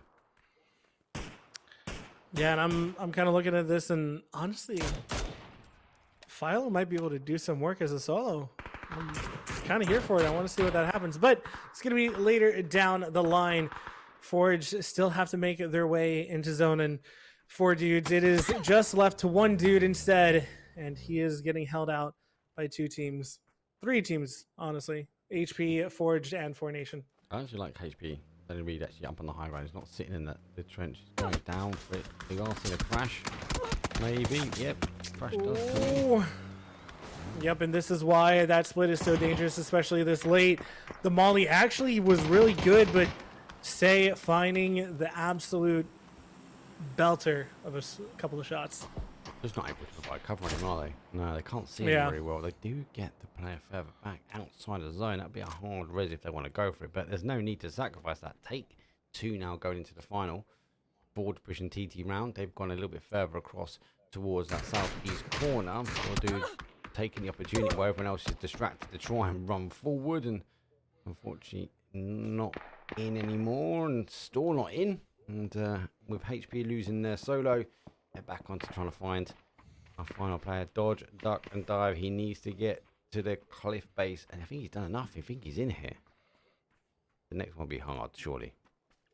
You think so? Does I don't know. he go I have for a the feeling car? he might not be. Forged have to. There's no way they don't. Horde gets away with it just. There we go. Four Nation do pick up yeah. dudes. I think he was covered from I was gonna say. HP, but I wasn't quite 100%. I wasn't sure what Four Nation could see over to him, because they knew they were taking the fight, so they know he's going to move in from somewhere. It was just one of those things where it's like wherever he had to go, and he would have to be sighted by one of the 3 teams. So like he could try as much as he will, but again, it was just not impossible for him to actually survive through that. But Forged, No, he's looking. This he's isn't got, a he's got level comfortable 1 spot lives, from them. and he hasn't got a vest. He's looking at this going, I need that drop, but I'm not going I to want overextend. it so bad. I think it actually depends on next circle. If next circle goes in their favor, he might actually go for it. Yeah, I would have gone, no questions. And then if I died, I would have blamed someone else for not covering me. Couple of singles now. Come on, War. What were you doing? He's got it. Where was my cover? He got it. There you go. I think that was the other one. No. Oh, I guess it was unlooted, so it didn't matter. Yeah, you know, he ran Same a end glove, result. but he would have been calling that's a 7 weapon, and you might see Cap go for it. Possibly, but I actually really like this rotate. The mountain is actually going to be huge. Hill, mountain, whatever you want to call it. Still Tilt Town, Safo. The man is a beast. I've seen him play in scrims like over the past 3 months, maybe something like that. He's absolutely nutty. If there was a solo who could do it, I believe in Safo. Good movement. No lie. This is 100%. where I thought Four Nations were going to go, not from the crash. Yeah. But they're in give or take a little bit here. HP. I think the reason why they went for the crash is because they saw that there was just one person there and they never saw another person, and they were like, hey, let's take a free point and a compound. Why not? Yeah. So and one was without a lid, wasn't he? So. yeah. Oh, Filer, though, going down. Picked up NG there. That's unfortunate. Now we are seeing 1v3. Can he do it? Does get one nade cooked in hand. Oh, this nade is actually going to be massive. That is a perfect nade. He doesn't need it because he's just a god at shooting, apparently. And Sovereign now the last one. And Safo doing absolute work to keep Tilt Town in this. Camp doing the right thing, crawling forward to understand exactly how close he was. Four Nation getting on the third party. You can hear the gunshots coming out now. With the smoke deployed, he's able to take the fight with TT. Forward with a 1v1 on this side. Four Nation with a 2 are going for the push. Four Nation has split the way around, so we're going to find a 3 1v1 on this side. TT clear that one up forward. I think they're going to be disappointed that they didn't get a stronger amount of players in. I just felt like they left it a little bit too late in that rotation. Maybe when they heard TT rotating, they should have got on the rotation at the same time. But with the zone shifting pretty quick, though. Oh, that car's in rags. And just about getting in. The 2 split from Four Nation could be dangerous here. I think it will be as soon as they're punished. It's going to look really good, but if they're punished at all, it's going to be devastating. But if they get away with it, it's going to be fine. Oh, no.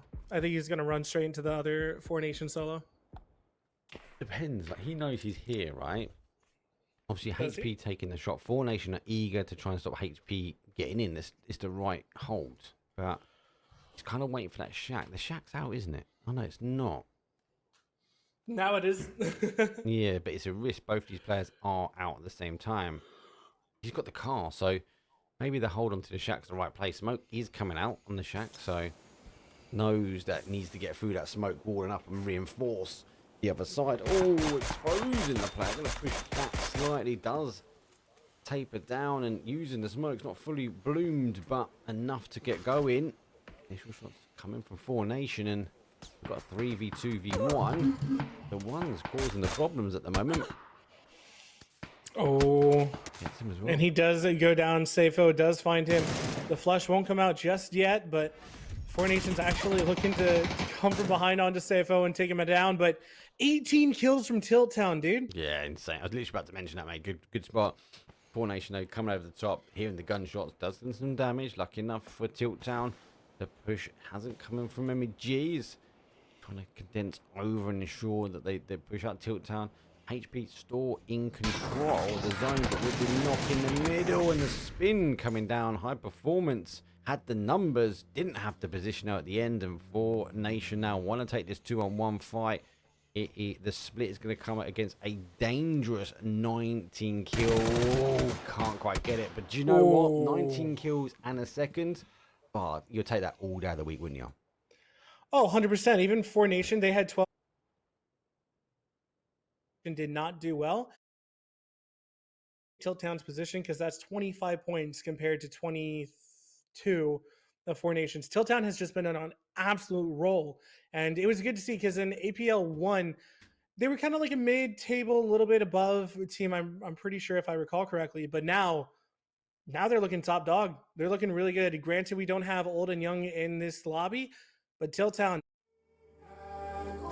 might see them on top of the full leaderboard. Well, apologies, Bard. I've clicked the wrong button too soon. But You kicked me off. It's fine. I just kicked you off stream, and your mic cut off for a second as well, mate. So apologies there. I'm you're trying to good. fix your mic, and there's too many flashing buttons in front of me, Bard, and Tilt Town were just going off. It was a good game. Yes, Tilt Town played it really well. For me, the game-changing move was when that zone shifted. Tilt Town moved at the right time as soon as that zone hit. I would have expected Forge to do the same, but they didn't. And then it allowed Tilt Town to get settled. He got a little bit of a blessing because of the zone. And no one being there because of those shifts in that sound side. But if Forge would have moved at the same time, wouldn't have allowed Tilt Town to get settled, they would have been in that position with the numbers, and they would have been able to control those games. That's a Forge. I think we're in grasping distance to take the win there. Good play though, HP, they held that compound, not high kills, and obviously good movement. Four Nation understanding not just how to get their chicken dinner from there, but the terrain use from them, able to block out those shots from HP, identifying that individual, and then that aggressive pushing was a good play all in all. Anyway, that's enough of me. Apologies, Bard, again for pressing the wrong button. There's too many flashy lights right below me, mate. I'm sorry.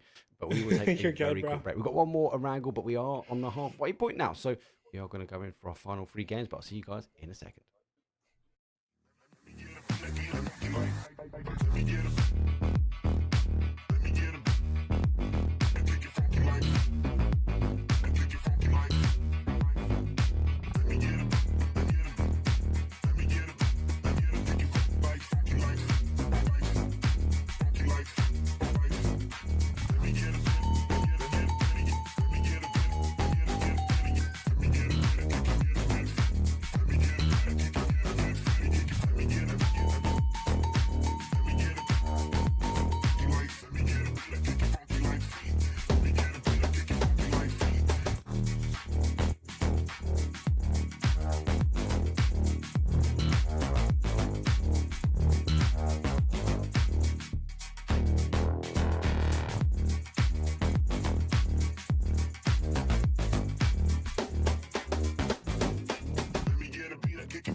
Who knew I would make it this far? They hated, they never believed me.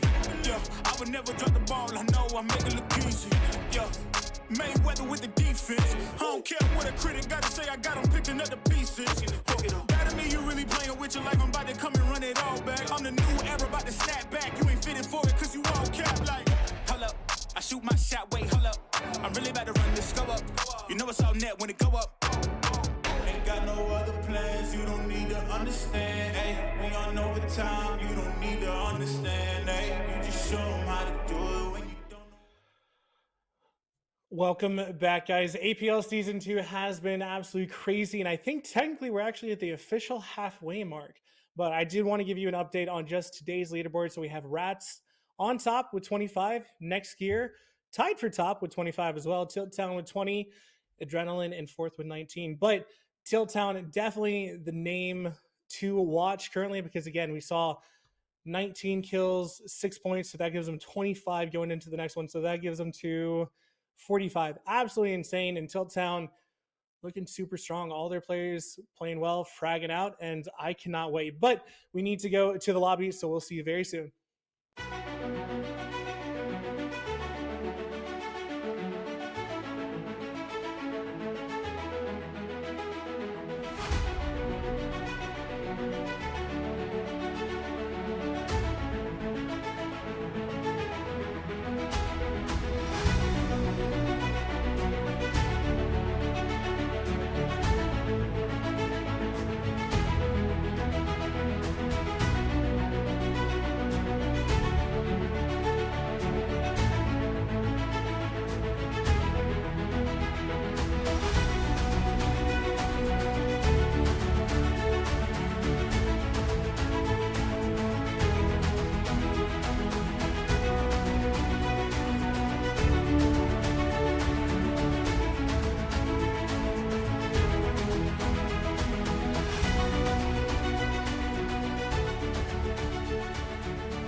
And welcome back to the amazing APL. It helps if I turn my microphone on, but we can go to this wonderful scene first, Bard, because talk us through the flight path.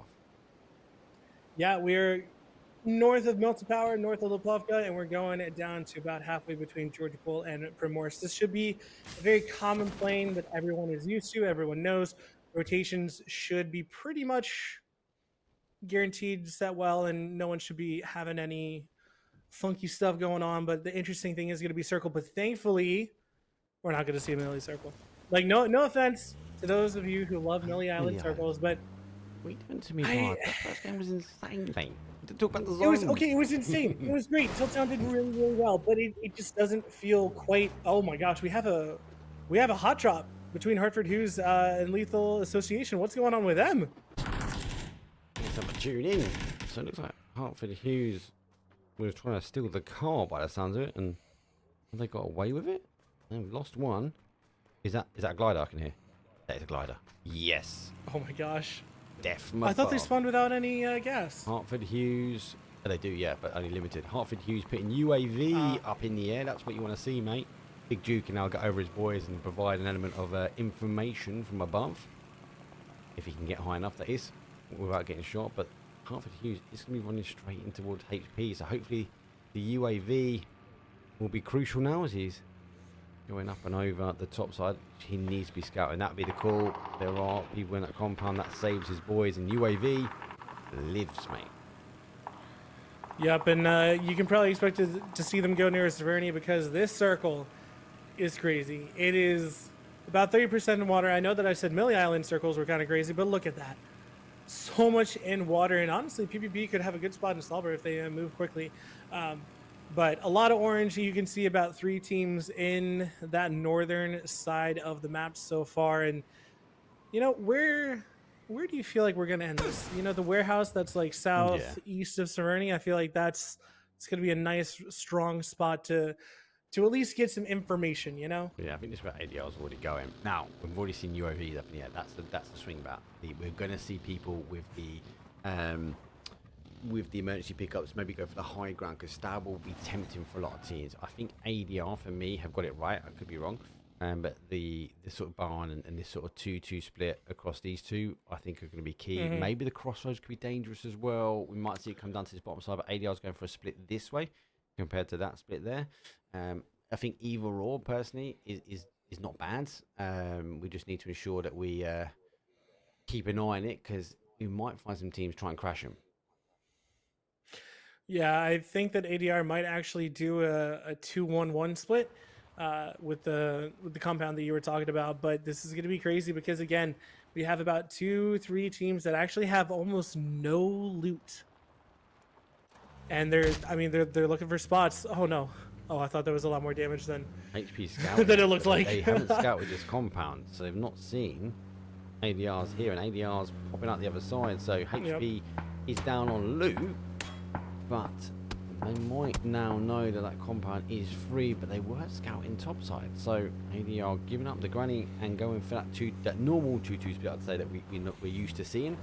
It has the capability of putting it up really high, though. For those that don't know, obviously all of our leaderboards are sponsored by Twire.gg. Go give them some love. Go give them some shout. There is a paid version to it. With the paid version, and even with the free version, you can manipulate old games and maps. So you can actually load this game up after it's finished, and you're able to put zone number 2 down. Now, don't forget the rule of thumb with zone number 2: the middle of the zone has, or any of the zones, have to be on playable land. So you can go and look at where. I suppose me and Bard have seen so many games that we estimate and we know and we get trends of PUBG. Yeah. You can get the zone number 2 and lay it down. As long as your little middle dot is somewhere in the center of the zone, is really good. So the crazy thing is that with a center zone, even up here somewhere, we're going to see a lot of water remain, and it may be condensed down to this bottom side. I'd expect it to come back around so we have more playable zone. It won't be able to go as far down here, so maybe the center will be in and around this area. That would be the best scenario, I feel, for these teams. I think that's why we're seeing these teams go to this area now, because that's where the IGLs are used to using and using the Twire tools and systems to be able to get an estimation of where that zone could be going based upon using the Twire.gg map replays. Yeah, again, just to kind of go off of what you were saying, Twire is amazing. I've only been working with them for about, oh my gosh, 5 months. That's actually a lot longer than I expected. They are an amazing company. They, like, every single problem I've ever had, they've been very quick, very responsive, very helpful. And a little glitch happened in their system like a day or two ago, and apparently it said that I duplicated my account. But like almost within the hour, someone got back to me and was like, "Hey, this was on our end. You're totally good. Like, you're all fine." Twire is an amazing company with an amazing product, and I mean, there's not enough good things that I can say about Twire. So if anyone from Twire is hearing this, I do love you guys. And Yes, if Twire isn't listening, I still love you guys. We love them. We love them. For real. Any major event, they are the ones that are powering the leaderboards. They're also doing all the fantasy stuff. Like, I like the fantasy stuff. I never tell people who's in my lobby or who I've got in mind, because if I get disappointed, I'm like, look, you let me down, Bard. You was in my teammate. You was my captain. You died every time. Early doors. But yeah, they power all the fantasy leagues.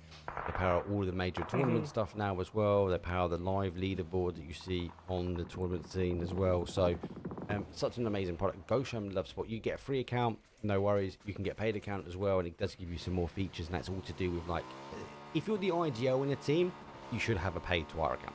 That's, for me, should be a fact. Like, and you can get the maps, you can draw on them, you can watch back the games and tag the players to see how those rotations happen. So for me, it's a must if you want to get in competitive. RNG trying to just knock that. I thought he was actually about to knock him. Still, some teams already fighting some people going down. Z Squad trying to get a knock. Oh, they do get a knock onto Philo, but they did lose one already. So can they continue this, and can they get that kill? And I think the res should be coming out. But is next year actually going to try to turn around and help their teammate? It looks like they will, and we'll see what this fight does. It's a good rotation for him. Z Squad understanding that movement as well, so they're repositioning anyways. They've also lost a member, so good chess play backwards and forwards between both of these squads at the moment. So I like it. It's early doors. It's a wrangle though, so I think a lot of these people are sort of ensuring they get the position they want, get themselves in. See more teams as we run the south. That's to be expected. BTU long rotation for them and forwards. There's only 2 teams left to come in. There will only spaces up in this top side, so not as many taking the high ground or taking the plane rotation, but to wait and see. I think it's all about this next zone. Yeah, I was gonna say, because if it stays north, that area where ADR, No Cap, Hartford Hughes, Tilt Town, and BPP is going to be the top spots to play. But again, it really just depends on this one. So next year, they did get a knock onto Karma, which makes it now a 4v2. This could be huge for them if they decide to push this as a 4-man. Jimmy, and I don't see who his teammate is, but if they push up from below, this could be some good kills for them. Yeah, they're just condensing them down, aren't they? They're working both angles. They know they can't fight on both fronts here, so good use of terrain. Here comes the push. Philo, let's see, I think Jimmy's on the drive-by, but Rice drops him off, and now moving in. They do have the split nice on them. It's a good place to stop. Yeah, It's a good hold. yeah, it's a very tactical hold. It's not an aggressive crash straight for the comp, and I don't know where But that player's gone. This could be dangerous though from behind. Look, we do see. I do want to mention, so I want to isolate this fight. I know that Forge is about to destroy next gear right here, but next year they had a really good idea because they push up the 2 there, then the 2 behind on the high ground could come back and actually shoot from above onto Z Squad. So the thought was absolutely there. It was going to be a perfect play and honestly top tier, but now with Forged being there has turned this on its head, and next year are now getting cut down to just 2 players almost certainly. It's still working for them. They are using the angles nicely, and they are isolating. They've got to deal with it quick. But this is Ooh, where Jimmy! he needs cover from above now. He might be able to go get that res, but he's going to need cover from above to do it. I feel like War's going to be looking at smoke as a invitation. He doesn't need the nades. He does get the knock and get this confirmed, done and dusted. So put it on the board for War, and this is a reset position now for NG. They're down numbers. They're under pressure. They're receiving the pressure they gave. And more importantly, if I get a bit of time, I will just bounce that out very quickly. Look at the zone, mate. It is gone heavy. So both these teams now need to move. Told you. But it's gone water-based. So that middle of the zone has gone to one of those horrible locations. It's in that sort of northwest of Stauber, in the middle of the open ground. It's going to recall back towards Stauber. We're going to see the hill fight come into situ. So usually I make a little banana mark on the map whenever I see something like that to indicate where people should go. But the fight between Forge and Next Gear is continuing on. Jimmy has been doing absolute work, and I'm very curious actually to see how many kills this man has already, because he is going absolutely nuts so far. Squad. He's got a whole squad on the pick for him. 4 on the boards. War's gone down. Very chess play, very backwards and forwards. Great reaction. Let's tune though into the madness that's going to be the rotation now. There's a lot more of the cars. Bit of an OG rotation. All the cars trying to push their way through. Centurions go round and out the other side. Rats are ahead of him. Rats going to try and maybe pick up on this ridge line. They're going to go look for the cars, and can they get a knockdown? Initial shots they go out. Nothing's been picked up, so they maybe just make enough noise to stop, but ADR and myself getting it wrong, thinking it's going to go back to that compound. They're going to have to recall out, but they're trying to deal with no cap now. It's a bit messy on this rotation at the moment. Yeah, I mean, especially with a circle like this, though, you kind of have to expect those messy rotations. There's almost nothing you can do to kind of avoid something like this. So we'll see what happens exactly. But Hilltown will look like they're going to press on to 4 dudes. But while there's a very quick break in the fight, of course I have to say that. Never mind. No cap versus ADR. Let's go. Ma G, dude, is going to knock Plube, flush him out. Your boys done most of the damage there, there. though. The PvP lads, they're good at rotations. You've educated them on where zones go, so they do find themselves in good compounds, and they can hold there really nicely. So a lot of damage done by them, but they just weren't able to get that knock, unfortunately. Don't reveal my secrets to everyone. That's fine. Nah, honestly, all kudos to them. Like they're whatever they have won or deserve, they got it themselves. I haven't done anything to help them all because I've wanted to focus casting, because I want to make sure that this is fair to everyone. Also, I don't know if I would be that helpful, to be honest. But okay, let me get back to the point that I was trying to make, because Tiltown have been insane over the past 2 days. So I went back and I actually was looking at the kill leaders. To be fair, they have had the 2 days of play while everyone else has had one. But Seifo has 31 kills over 2 days by himself. That's in. What's the next person from there? It is Sayari. That wait, were we just on him? No, that was Zyko, his teammate. Wait, actually, that's the wrong one. I apologize. Let me. You're looking at other tournaments, mate. You look at APL season 2, mate. Yeah. This is what we're looking at. Sorry. Yeah. So Seifo with 17 kills today, Jimmy with 8 today, and Mini Cove with 8 today. So Tiltown is top heavy, man. That is 2 of the top 4. They just need to tie up those, getting into those final zones and getting the placement. But PUBG is a war of 2 halves, and one of the halves is placement. The other half is those kills. And I suppose if they're top heavy on the kills, and they're kind of making up for those placements to a degree. If they get that recipe right, though, it could be quite dangerous. Not as dangerous, though, as unfortunately this zone is now for these players, because it is, what, 50-50? water and land, maybe 60-40. This is Let's go disgusting. 60-40. Let's give the players a little bit more land to play with, but that's not great, mate. That's putting it very mildly. Like, there are, what, 3 compounds? 3 compounds on Erangel that are in zone. So this is going to get real bloody real quick. And honestly, I'm actually looking at rats, but Ouchie's getting a nice knock onto Bliss for the rotate. Flush should come out pretty easily for them. This is where PP could actually capitalize a lot. They now got to hold up their teams one at a time and watch for a crash, because a team like ADR will try and crash it. Whoa! Through the middle. I think that was a full commit because they didn't want to commit, but they seen the emergency pickup.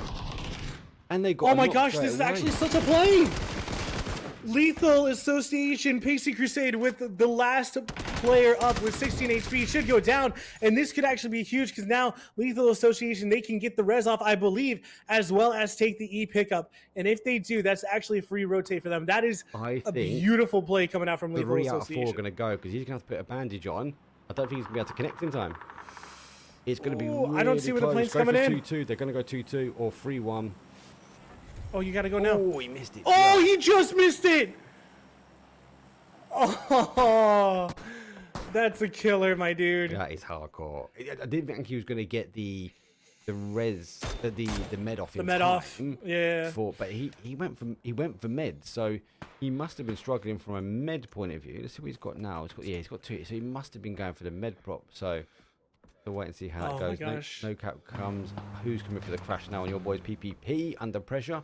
This is where they've got to try and deal with this pretty quickly, Nate. Come out. Got to. Big Jew coming in too. They've got to deal with this quick. Oh, he's binned it. Has he got out? He's got out.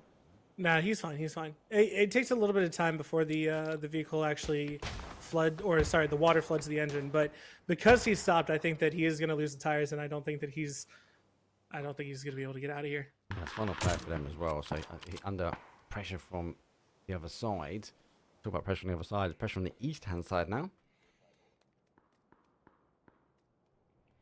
As unfortunately seems. Ooh, ADR is actually crashing PPP full on.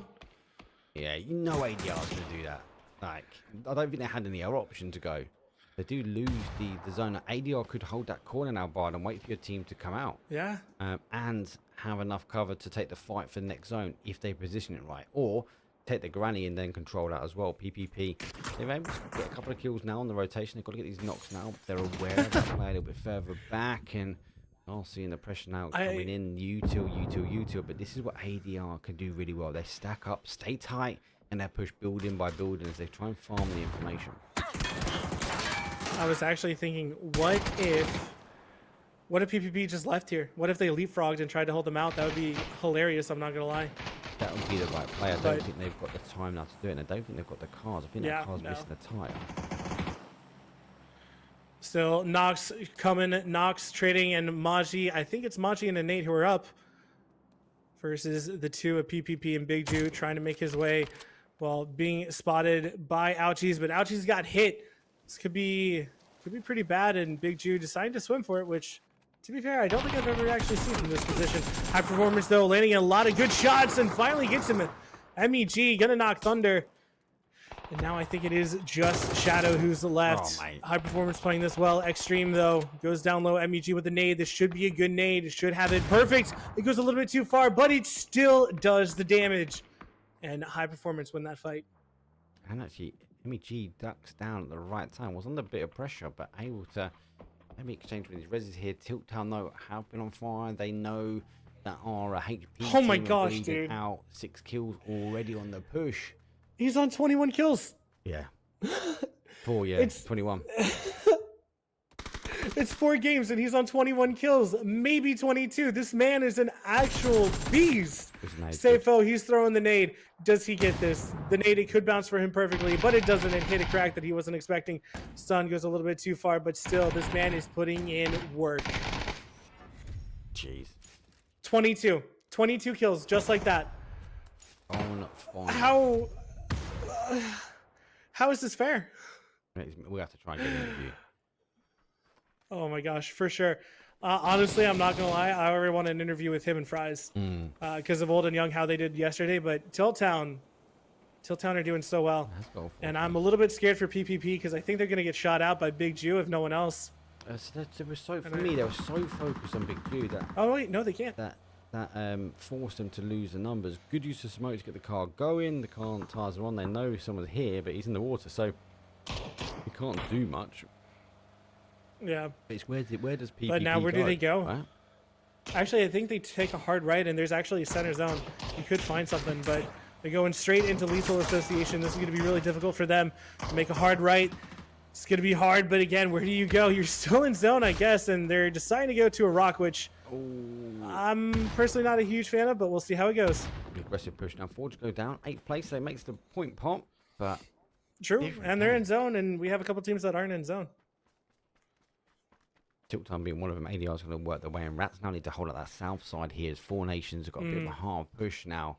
Rats are the ones that are in control, and a double team can come in at the same time. Can't be allowed a good exchange there as they are going for the heroes res and gets the smoke off just in time to be able to put that on. And in time is Four Nation as their last game winners. They will now take the attention of the Rats. Cowboy, though, is very much focused still on that sort of south side and stopping the teams coming in. It is going to be a bit of a bloodbath now for game number 10. So many teams now need to work their way in. There's a high ground here that these teams want to work. So we're going to see 2 fights technically. PPP needs to get that P90. Not. The P90. P90 is insane. Yeah, this is what I was worried about. Lethal Association. Absolutely no one's punishing them just because they have a good zone. So Burge, the last one up for PPP, can't do it. Does go down, but they do get a point from placement, and I think they actually got a couple kills. I think they got 2. Yeah, 2 on the board. One off of ADR, like one off of high performance, something like that.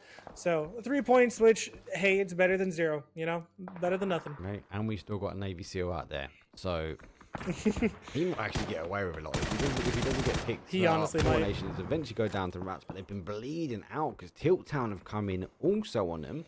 So Four Nations come in at the right time, allowing Tilt Town to get that res in play and then working their way down. Now Tilt Town, hyper aggressive, massive split for them. They need to get a game plan now for the late part of this zone because they have split all across the south side, trying to get in. ADR coming back, getting a bit of damage on, but they've received and knocked themselves, and this is what I want to see from TT. They want to, Tilt Town got to continue to push, and they are just picking apart teams at the moment, one at a time.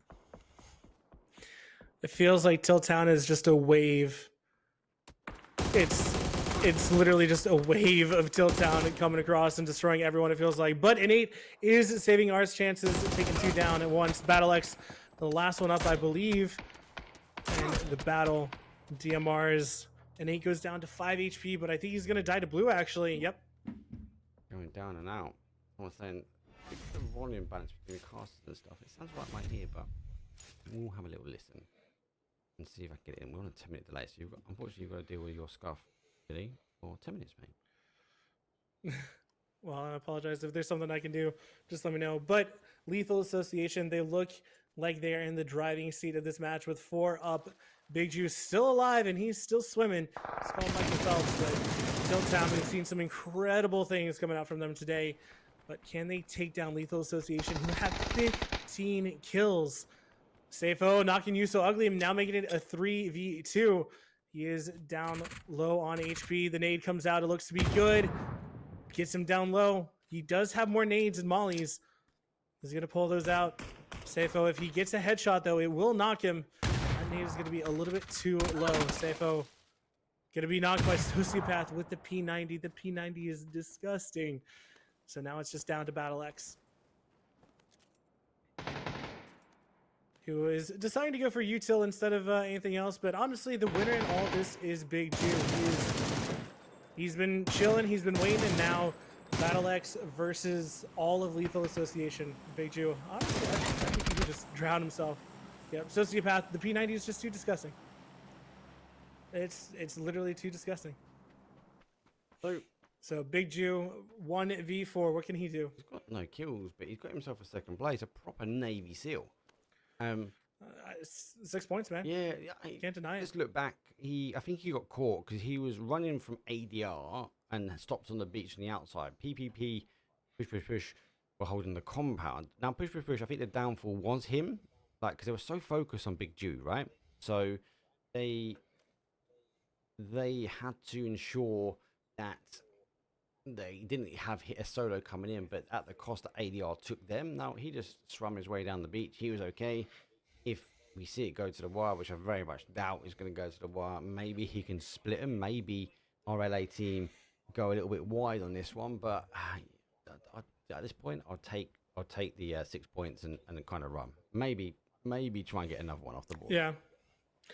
I'll be honest. I would personally just kind of, I'd give up the point. I just force them to lose the single point, which you can take it how it is. But I mean, it's a 1v4. Again, to be fair, Big Jew just doesn't have the information, so he's trying to guarantee that he gets the second spot. So I totally understand where he's coming from. So I'm just trying to look at the sound, mate. No, you're all good, man. I will say that almost any other time, it would be very easy to cast this by myself. But considering it's a 4v1 and the one is just kind of hiding in a spot, it's difficult to come up with topics to talk about right now. So it's totally fair. I know you need to do your thing, but Lethal Association now trying to go around and possibly looking for a drive-by. I don't think they actually know exactly where he is, mate. Like, no, they have no idea. now they know where he is. That headshot would have been nasty, yeah. So he's giving it up, but everyone wants the last point for themselves. They want to prove that they got it, but I have a feeling. Oh, do they have an ARM too and a P90? That is nasty. Yeah, they've been farming the drop at the top that came down. They're going drive by one at a Apparently. time. Oh, that's Ooh, hey, he gets a point. point. Oh, he didn't Oh, get don't the miss. No! Oh, Big Jew, that's unlucky. But Lethal Association. I was talking about Tilltown last game, but Lethal Association coming up with 18 kills and a chicken dinner, giving them 28. It's looking nasty. You So Ugly and Bake Monster getting 6 each. So well done by them. Good game, very quick game. We'll have a quick look at the sound. So thank you very much for the feedback. We will take a quick break while we look at the sound though. So, but we've got our last 2 match though, which are going to be Miramar's back to back. So see you guys in 5 minutes. Until I die, I'm gonna rise, level up to the skies. Yeah, we here now, we were chosen. All the pain brought us to this moment. Watch everything we work for fall in line. We gon' give it our all until the end of time. We ain't going nowhere. We're standing right here until the end of time. Till the end of time. We ain't going nowhere. We'll be standing right here until the end of time. Till the end of time.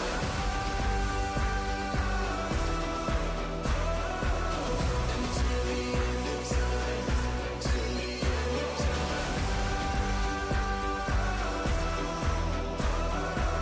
Until the end of time. Till the end of time. We ain't going nowhere. We'll be standing right here until the end of time. Until the end of time.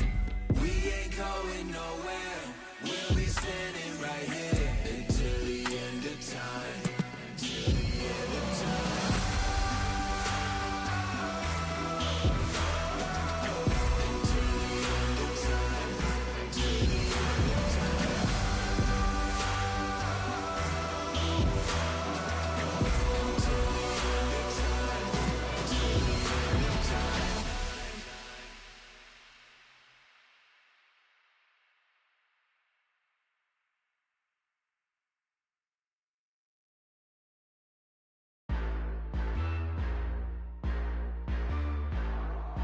of time. I'm the main event, ain't no back and forth, let's get it. Heartless in the G, yeah, better get lost, okay with it. Ain't nobody in front of me, ain't nobody in front of me, ain't nobody in front of me, ain't nobody in front of me. You can try to prove me wrong and try to give respect, but who we looking for if there was no one left? Ain't nobody in front of me, ain't nobody in front of me, ain't nobody in front of me, ain't nobody in front of me. Look, I don't really see girl as a competition, but if you go against me, you the opposition. But if you want to look like you can close the distance, I'ma give it A forever since you're so persistent. With you, I'm just practicing, cause I'm back to back, let's get back to winning. As a matter of fact, I'm not that forgiving, cause you did this to yourself, that's a bad decision. I don't see no one in front of me, you is a ghost, you ain't got a soul. Whoa, always say that they gon' come for me, knowing they won't, they doing the most. Whoa, chasing my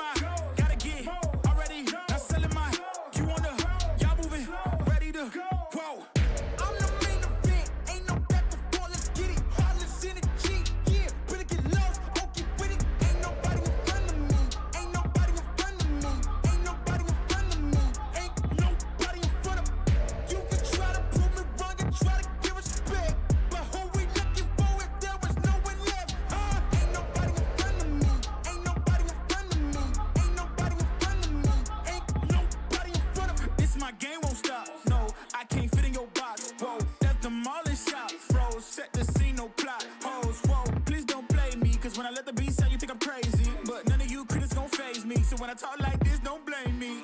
I know I'm bad with it. Go against a goat, that's bad business. All the yellow jokes so sad with it. To me, just a ghost, don't get mad with me. Just, it's a mind, gotta get already. Not selling my, you wanna, y'all moving, ready to, whoa. I'm the main event, ain't no back before, let's get it. Heartless energy, yeah. Better get lost, okay with it. Ain't nobody in front of me. Ain't nobody in front of me. Ain't nobody in front of me. Ain't nobody in front of me. You can try to prove me wrong and try to give respect.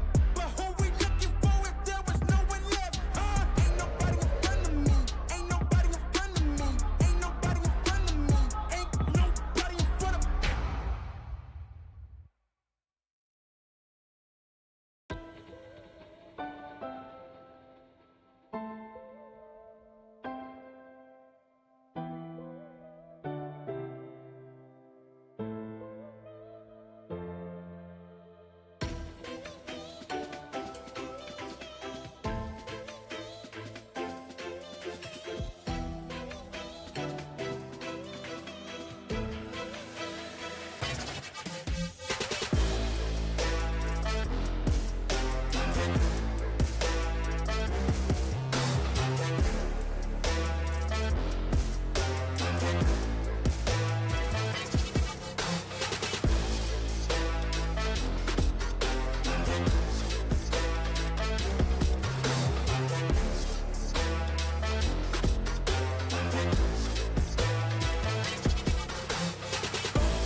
Welcome back, guys, to APL Season 2, and today we've had some insane games with teams pushing that 20-kill mark. Tiltown doing so with Safo at the head. He is now on 37 kills in 2 days. It is in 37 kills. insane, Nuts, dude. insane games from Tiltown. Look, well, let's have a quick look at the leaderboard because I know you like your stats and facts. So I'll let you go through the leaderboard. Let's take a look at it. Obviously, we have at number 1 Tiltown with 60 points today, 46 kills total. They're absolutely smashing it with those kills. Placement points, they're doing pretty well. They do have the most lethal association with that chicken dinner. Those are actually their first placement points in the entire tournament, but they got 24 kills. So 34, I mean, they're looking strong. So before that game, they actually only had 6 kills. So that game shot them up in the leaderboard. So really well done from them. 4 Nations at 34 points as well, and next year as well with 30. I remember it's Jimmy. He has, I believe, with last game, I think it's up to 10 if my memory serves. So he's up to 10 kills, but doing super, super well. So those are my numbers. Those are my loving looking at here. But Mark, how are you feeling? Mate, you know, I'm tired. It's half two. I've got a lot of buttons, mate. There's a lot of flashing light around me. I think the sound's fine, so I'm not going to touch the sound. But game's really good. Massive difference from Diego and Orangel. So that's going to be a little bit of a different game set. I think we saw Tiltown really go to town on, no pun with that Tiltown bit either, on Orangel. I'm more interested now for the final 2 games. So we are going to transition now for our last 2 games, which are going to be Miramar. So we've come from big map to kind of our OG standard map back to our OG big map now. So well rehearsed, well known. But again, it's that different change of dynamic. Keen to see what Tiltown can do. They are on fire. HP, I think, are doing well as well. Wouldn't mind seeing HP maybe close it down a bit. LA, great win at the end there, controlling it down. And Miramar's going to have a little bit of an interesting swing to things. But last 2 games, one of these teams knows to get some points on the board. But we will throw ourselves over to the plane because these guys and girls are ready to go.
All right, now for this Miramar plane, we do have pretty standard. It is going from between Oasis and Torre Ahumada down to south of Puerto Paricio. Again, should be a pretty standard one, maybe a little bit slightly east than people were expecting, but shouldn't be anything too crazy. But we do have a chance to possibly get island circles, which I know everyone wants. I get I'll them be all honest. the time, man. I don't know why. Really? Yeah, all the Okay, time. I don't think I've gotten one. But not with this. I want to. Not with this flight path. Mine, the ones I always get are from the south, where it's where a little bit more to the west of where it's ending now, up towards the northeast, and I always get an island. PEC round of 16, first game, me and Gibson casting, island finish. Like the best of the best went at it, and it was insane. Obviously, question marks at the window for that one, and yeah, it was a tough game, shall I say, but interesting game to see in island finishes. They always throw for me island finishes because teams, they've got it in the back of their head that it's not going to go to an island, but they're thinking about it as well. And with flight paths like this, they are thinking about it. I'm hoping for a northeast. Hopefully we get that wonderful. Yo, I loved it. I was actually thinking just the same. Like the space between Tierra Blanca and Al Azahar. And we don't get it. We get a southeast. But yeah, that for me is a good zone because it has everything for these teams. It has high ground, low ground, the dips, crevices, everything else than it has to offer. But what this zone doesn't offer, though, for us is, unfortunately, a lot of playable terrain in the sense that we've got different options. We've got the town. Will it recall back to the town? Not quite sure. We've got this high ground here that we do see it maybe push away, especially from a zone 3, zone 4 onwards. Forge are laughing. They've got their pick now where they want to go, but it does have the capabilities of coming up high. It also has the capabilities of coming quite low. So I think we're going to see these teams make a bit of decision. We're not going to get an island. Not going to get that island, mate, unfortunately. But I think there's going to be a split. I think we're going to see teams land up for this top side or teams land for this bottom side here. I think both are doable. I lost the owns. That'll be the spring back for this one. You and I are on the exact same wavelength. I was literally going to point out those two spots where you were circling with your mouse. That is where we see the most circles often end. That sounds really wrong grammatically. And the most, you know what I mean. I'm with you. I'm with you. Yeah, you got me. So again, you can kind of like draw a C along those lines. There's like a banana that like it almost always ends along the banana. So got to figure out where those bananas are and take control of them as a PUBG esports, which sounds so weird when I say that. You're making me hungry with bananas, I stand mate. by you, Drew. It's nearly breakfast time for me. It's 3:15 a.m. Well, I got 3 a.m.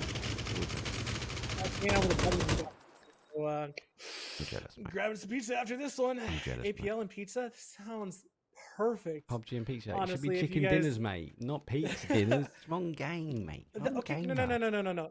If I stop casting APL for some reason, hope that never happens. If I have PUBG friends with me, they're more than welcome to come over to my house, eat fried chicken, and watch APL. That sounds like an absolute blast of a time. Winner, chicken dinner, So mate. 100%. Exactly. So if that ever happens, I wish I just had a big house where we could like have. But we have what be the UMP proving not to be as strong as it feels. An Extreme trying to kill Lazar, but can he do so? Extreme absolutely pushing. You've got to catch him quick. And he just got the med off, so now he's back up to 75. Does not have any lethal, does have an AK, which is very lethal, pun intended. AK is more dangerous for me than barrel. I prefer the AK. I can't control the barrel. I can hold my hands up, right? But I think for me, the AK is underrated because it's quicker to get upgraded. You don't need the grip at the front. You just need to get that comp, hit yourself that extended mag, and you're laughing. Whereas with the barrel, I feel like you need to get a grip of some kind, depends on what your preference is, and then, or just drive away like that, because Miramar Classic. Yeah, barrel good, hits harder, AK underrated, I think. I don't think there's enough people that use them. I think that if you hit headshot first with an AK, then you're goated. But barrel, especially for like a spray, if someone's driving by, I feel way more comfortable with a barrel than I do an AK. So. But I mean, again, it's one of those things where it's like, hey, dude, it's exactly what you're used to. Like I remember the OG, the meta, when we got the M4, everyone M4, and the barrel was coming about, and the barrel. Remember, the barrel went like massively meta, and I was like, I know I can't use this, and that's why okay, 7s are getting heavier, and I started like training I think maybe is the right way to put it, where I was just constantly like forcing myself to pick up an AK.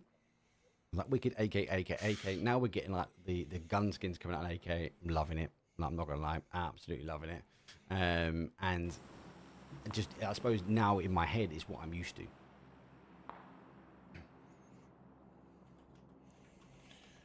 Yeah, but PPP, they did take the E pickup, and now they're going south of Leona's. They got to be careful. BattleX could land an absolute belter of a shot. If he notices them, I think he did notice.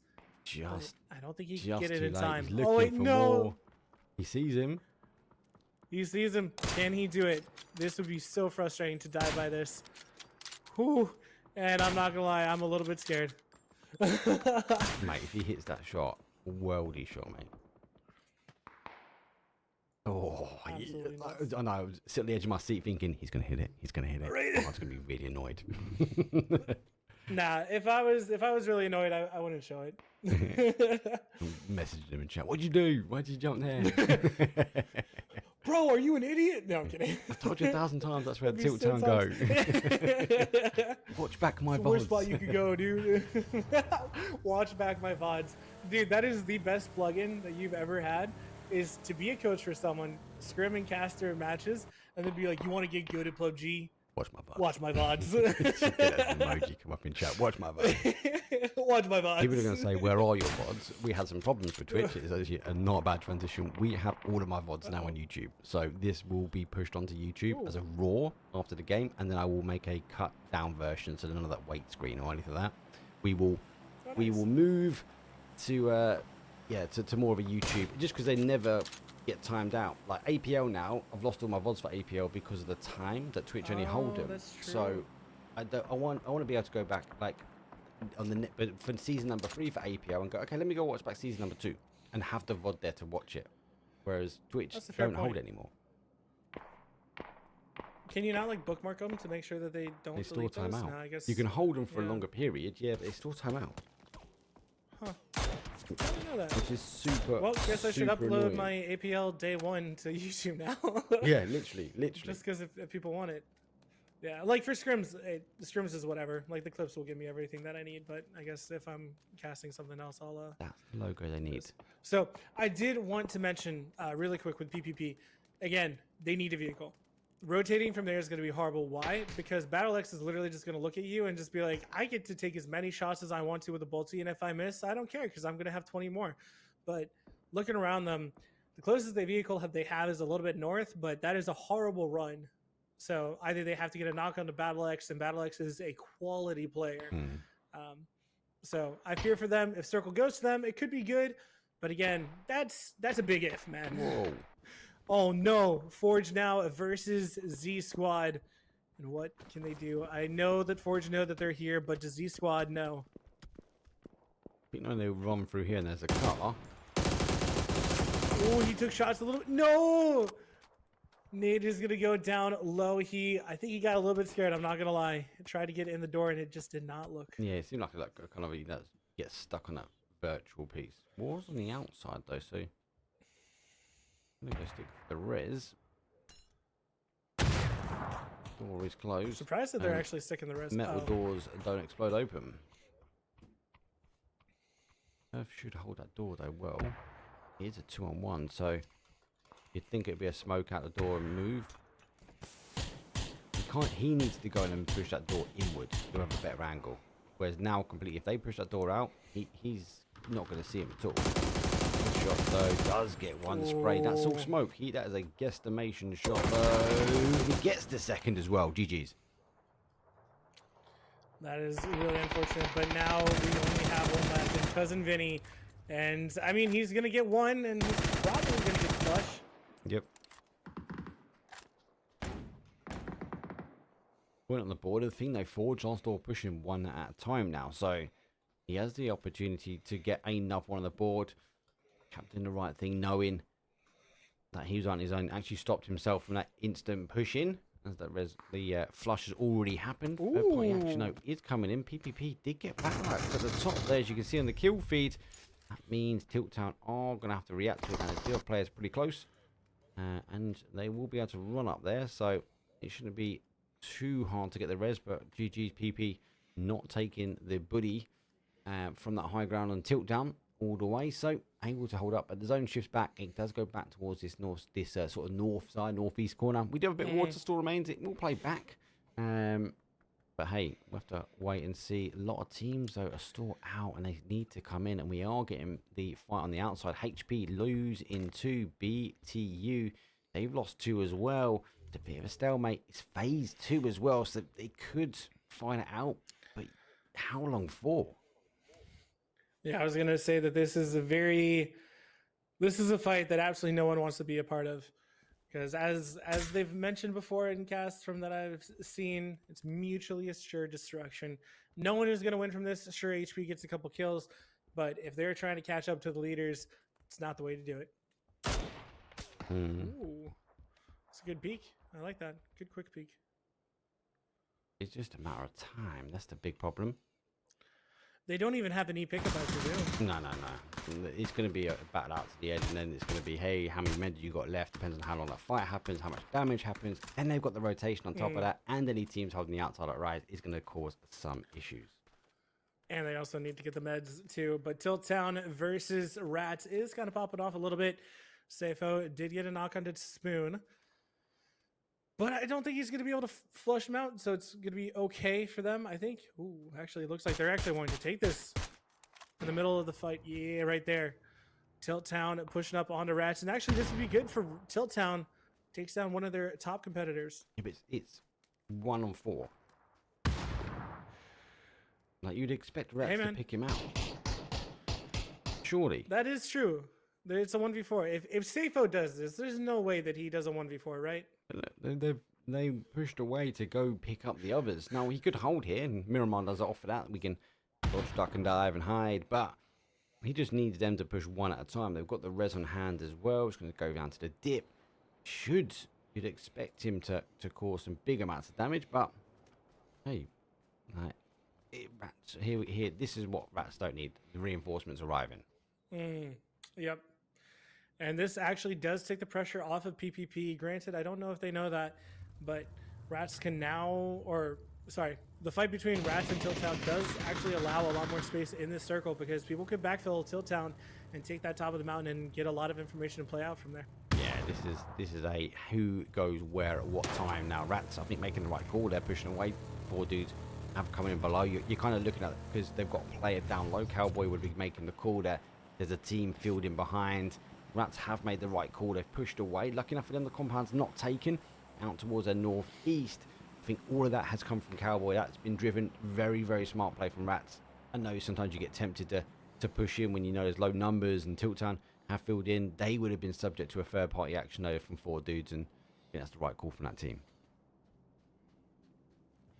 Yeah, ADR and Hartford Hughes, the colors are very similar, but it looks like they're actually, I think they might be about to fight. You can see it in the distance right there, but no way.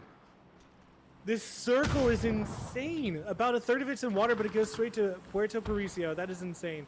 Still, ADR versus Hartford Hughes.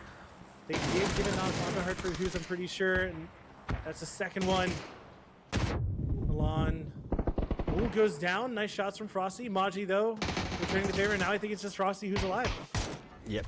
He gets a flush though out on time. ADR down to a 3. Yeah, you're right. The zone is not great. A lot of teams now have to work their way in. Everyone's going to be up on this mountainside. It is going to be a bit of a show now. Here's our second from last game. Technically game number 5 of 6. And I fear for any of the teams that are in and around or late coming to this zone, it's going to be mad. And if I bounce up here, the fight is I was about to point that out to you. BTU versus HP. They're still fighting nowhere near zone. There's no way that they can actually get to zone. Like, it's physically impossible, right? Oh, it's phase 3 to 4. 1 med in the tank. No. I think BTU's done the right thing. One of them's gone for it. Not that great. Needs to get the med on quick. Yeah, not. Sorry, that was gold. Not a great If you fight to be completely lost taken. the car. I'll bring our Sorry, big I had screen to back laugh. here. No. This, I was literally thinking at the same time, like, when's the last time we've heard those guys in the kill feed? And we've not. It's like, hey, These teams still need to come in. You mentioned, no, the zone shift not great. There is still a lot of water here. A lot of these games, Barn, have been water-based. So, forcing a lot more teams. 14 teams in. Rats running over Rats, though. And 46 players left alive. Tiltown find themselves now on that backfield that you mentioned. LA, our last game winners, though, will be subject to now a defense here from Seifu, who was on the offensive less than a minute ago. Wait to see how he survives it. Oh, there we go. HB done. 14th place. Oof.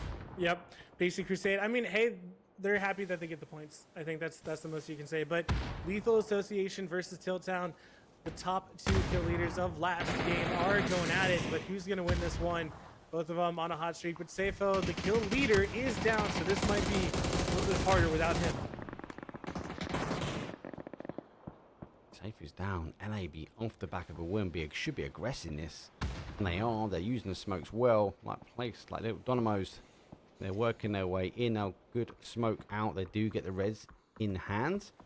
I'm trying to figure out exactly where they are. They know what smoke they're in. Does get the exposure. There goes another knock. Nice shots. Yeah, good knock. Not the same person. So now counting. Well, no, there's 2 in that smoke. Surely just pummel some shots in there. They haven't got the util. Or get the util from the rest of your team in. Oh, no. I was about to say... BTU almost got in, but they're taking them down. But Tiltown now just doing absolute work on to Lethal Association. It is a 2v1, I believe. So low on Lethal Association. Stone has maybe 7 HP. Now just 1 up. Whoever wins this can still get their teammate back up to almost full. But they need to end this quick because no cap. Well, never mind. Tiltown can only have himself, or Seifo can only res himself, but should be okay, we think. But no cap trying to play spoiler, trying to take out Lethal Association here. There's that confirm. And they're going to try and get one of those shots, though. Put a big red indicator on top of Tiltown here. So if we have to get him back into the trench, LA will continue to push forward here, but maybe he gets away with it. No. He goes down. Cap does eventually finish him off. They know that there is a team sitting in the smoke already because they've taken a third-party action. MG, disgusting behaviour. That's all I'm going to say on that one. And looks like Forge also grouping. Oh my gosh. Lethal Association, though. I mean, they're still not backing away from this fight. That MG3 is going to be absolutely nasty if you get in range. Molly's or util flying over Refray's head as he crawls on, trying to find some kills for himself. Big Master and Stone Storm, the last 2 up. Never mind, now it's just Big Monster. Takes a couple shots. Those are good shots, but he's down to 41 HP. This is looking harder and harder for him to accomplish by himself. They've heard him. He's trying to duck out, but yeah, I was going to say, I think Forge actually see him. Forge going to say, thank you very much for those kills while trying to kill the rest of No Cap, possibly, but never mind. Earth's trying to get out of there, but he doesn't. Goes down to Bliss. A lot of teams now need to work their way in. We're trying to catch up with some of the other fights going on. So the town's been quite hectic as teams are sending their way in. Centurion, though, here first, Rise losing some numbers and then kind of on the retreat as a final player here. Scartlow does take a great headshot though at the end, so going down clear though. PPP move their way down the road. At the very end they get to the T-junction, they put themselves into one of the big barn houses. 4 dudes, they did actually give up their compound here, gone further down as next go in on the top. Rats though holding north still, backwards and forwards from then. No cap for me, really interesting one now to watch because they've been quite aggressive. They've cleared Tiltown. They've cleared out our LA team as well. Forge obviously nicking those kills, a little cheeky of them. So they just need to ensure they get relooted, get geared. But that MG is going to be very dangerous. The zone descending down. We're losing the water. We're losing that hard terrain. It's going to be a fight between these top teams. ADR might get in the third party. And we're going to see a fight down in that south to southwest side. Yep, 4Nation, they're going to be the big question mark for me. I think if I were them, I would try to go for gas station. I think that'd be a pretty decent spot to play from. And then also northwest gas station, there's a little bit to play. But we'll see where and who takes what. Ploob with some absolute beamer of some shots onto Hello Senpai. Grand Lannis and Despoon further down. They've got to disengage. And It's yeah, hard I was going to say, disengage, Greenland's though. just got to get out of here. It's very hard for him to get out. And plus, with the players wrapping down the left side, Bliss is, at the moment he shoots, Bliss is going to see him, or at least hear him. So maybe do enough. They don't have the information to push over, push him back around to that northwest side, let him come in. Cowboy now, he's in zone, so he can watch your left flank. Maybe stick the res and wrap back the other way and then back in towards Cowboy. That'd be the better play. Both these teams don't have the full amount of information, but no cap, hyper aggressive. I am so surprised they've only got 2 kills, mate. Yep, No Cap definitely has a lot of good quality. And I mean, they've been trying to get kills. It just hasn't been working out for them so far. But Circle is closing, so they do have to move. So we'll see. I mean, they make it in. It's honestly not that bad of a spot. All they have to worry about is Cowboy, and he's putting some shots into them. It's taking down low, though. He's been subject to shots elsewhere, though. So I think ADR is causing him problems the moment he stands up. Blue is still coming down around the outside. He has been identified as he's trying to wrap the outside of Blue. Brent Lightens goes down as well, so Bliss gets a knock. Unable to get it confirmed, but Refray goes down. ADR is the one causing both these teams a little bit of issues as they're uncontended on the east and they are working their way in towards the battlefield and playing the outside of Blue really, really nicely. Rats dropped the ball, I think, on the outside and very focused in on our no-cap team, so ADR should now start getting his kills on the board. And talk about getting some kills on the board. There's 7. Cowboy down for 1 shot, but he goes down on the other side. So Blue going to try and get that, but there's a steal happening straight in, and Rats go down and out. And maybe No-Cap get the opportunity to get the res in and reset. ADR should push in towards our, I suppose our town now is going to be the interesting play. Next year, gotta be careful. And PPP, they took the top of the warehouse. My boys. A little bit of trolls, and I love them. I love them for it. Graffiti. Don't graffiti my walls. What are you doing? And they've got an emergency Honestly, I pickup think if it's they really need it Steve as Evans well. always does that. So they should be fine. And honestly, Centurions, they do have to worry about them. They are in zone, but they could take the bottom of that, and it could help them out. But ADR does have to look at next year, and I have a feeling that's who they're going to be trying to press. But do they know that next gear is here? Next bit, yeah, they're on the compound. You'd expect to know, or you'd be looking at this going, there's most probably someone in here like hazard the guess, but you just don't want to run in blind, right? Yep, exactly. Looks like they're going to smoke them out, literally, as the smoke goes in the top room. Both of the next NG boys are down the bottom. All right, work out, but it's a Formation, they're making their move, as you can see on the map, taking the gas station, like I did call, I will say. comes a flash. Catches one. Oh, nice shots. There's only one left. Jimmy, though, there's no need for them to push out. He's out of zone. He has to go to them. The smoke give him enough cover that he can hide the pitter-patter of the feet, but ADR knew someone's here. They're going to try and clear it out as best they can. Flash comes in. There's no need, though, for ADR to overcommit to this. He has to come to them. The downside, though, is how long do you leave him there before you make the play? Here comes the push, and they clear it out. Nice stack up from that team. They take the top ground. No cap need to work their way in. 4 dudes will be looking around. Have they even got any kills on the board? No. They've been middle zone for quite some time. And During, though, have taken the bottom side here now. All the whole team. This is the strat. It's an interesting strat. It's a strat. We're going to get called rats so hard. Hey, man. I mean, it got us into placing points. So, you know, we're not Luminosity. We're not Sonics. We're going to do our thing. So I'm proud of the boys. And honestly, again, whatever they get here, it's all to them. Because we said this is their new to comp, right? You said that this is yeah, this is their so we tried 303. I actually played in that one with a couple other people, but this is their first competition together, and they're just kind of saying, hey, like, does it work? Should we actually try scrims? So if people want to be toxic, go for it. But I mean, my boys are trying to prove what they can do, and they're playing. I'm getting toxic, and I'm just casting. Yeah, right. People love it. While there is an EU caster, there's an EU caster because it's a great balance. There's a completely different type of PUBG game in the EU scene. And for those that don't know where, I also cast NA. So I do a lot of work in LA, so I also get the pleasure of working with this gentleman all the time as well. But thank you for identifying my accent. It is very dodgy, I am aware. No cap though, we have identified though our four nations get shots on two and missing both of them by one shot. Be enough though to believe a little bit of time. Expect the zone maybe to play away from it. Oh, this could be a great nade. It's going to cook it.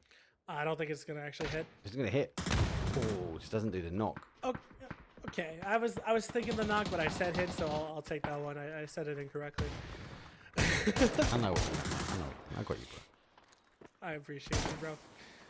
So it is absolute madness. 6 teams are alive. This is exactly what we were kind of expecting from NA, but so much is changing, and so many teams have a lot of kills. So many teams have no kills. It feels like. But cannot wait. In ADR, they're making their moves onto 4 dudes in the hot tub. Only 3 up though. Maji gonna take down Gino, and it's fine. They got the knock. He pulled off that shot really quickly, enough to not get the knock. 4 dudes are just not warmed up. This is what happens when you're in central compound, and teams like ADR, which have been on their toes for quite some time now, they're more dialed in. 4 dudes, unfortunately for them, they just didn't really have the information. They can't see the team. They're just waiting for a crash. It's coming. They're pretty cold. They're now having to deal with a very warm ADR. Nades come through down to a 2. ADR been trying to stack it up as they want to get themselves in on this compound. They've got to deal with it quick because the third party action will come in. We can already see our Centurions though are on the outside. Full flash, full not going down. There's a quick clear up from ADR, but this is what you want to see. Nice aggressive play. Centurions up here trying to get a knock, trying to run on top of what just happened there between 4 dudes and ADR. Yep, ADR, honestly, with Maji in this edition, it has been so good. Maji has been doing absolute work for ADR, but now they're getting pinched between No Cap and Centurions. Gage finding Refray, so actually backing them off of ADR. PP losing some numbers, but they've got one back. They've come off now the high ground. Centurions though all split with a 2-2. Dangerous for them is they can look back towards PP now, but they've got to deal with ADR to be able to help the rest of their team. They can't just be holding this one. They know where PPP are. They're waiting this on. The longer they take the fight across the battlefield, I worry that No Cap could get involved in this one and maybe take the high ground off him. Yep, this is looking a little bit bad for PPP as Gage is literally just watching them, waiting for them. That is a nice shot though. Can't even be mad at that. Well done by him. So he's going to try to shoot during the smoke? No? Oh, I actually kind of thought he was. He's going to go for a hero's res. Love it. I like to see it. I think it's a good call, especially because no one actually can really know where they are in that smoke. There's a lot of smoke there. Is it? I think it's actually just the 2 of them left, no? I believe no, so. Bird is still up. No, there's one, because one came off. No, there is 3. Yep. There's 3. They lost one and they jumped off, and then they would get the knock themselves. Let's tune on the top side, though. No Cap, though, with 4 nations, though, coming out of the Petro Garage court, taking the fight to No Cap. Love to see it. Very hard push this way as they had the open round, and with Bliss up the top here, he gets punished, and he has to be held in. What was that nade? That's not bad nade. They do get the knock on the outside. This does go down towards the nade, and Blue's the only one left. He's got the MG, though. He can cause some danger. He goes down, gets another knock. Have to continue to work. He has a limited amount of time to get the knock and get the res, and he's unable to do it. 4th place for them and 4 nation. They've got 2 down. They don't have anyone really near them as ADR have gone down. Centurion had that 2-2 split at the time. They're now a 3 because PPP got one of the knocks, but PPP able to get a res. So we've got I think it's going to be a 4v3v3. Yeah, I agree. And honestly, looking at this, PPP's only chance is to kind of push over. You see right underneath that E, you see that line through that E? Pull up the map again real quick.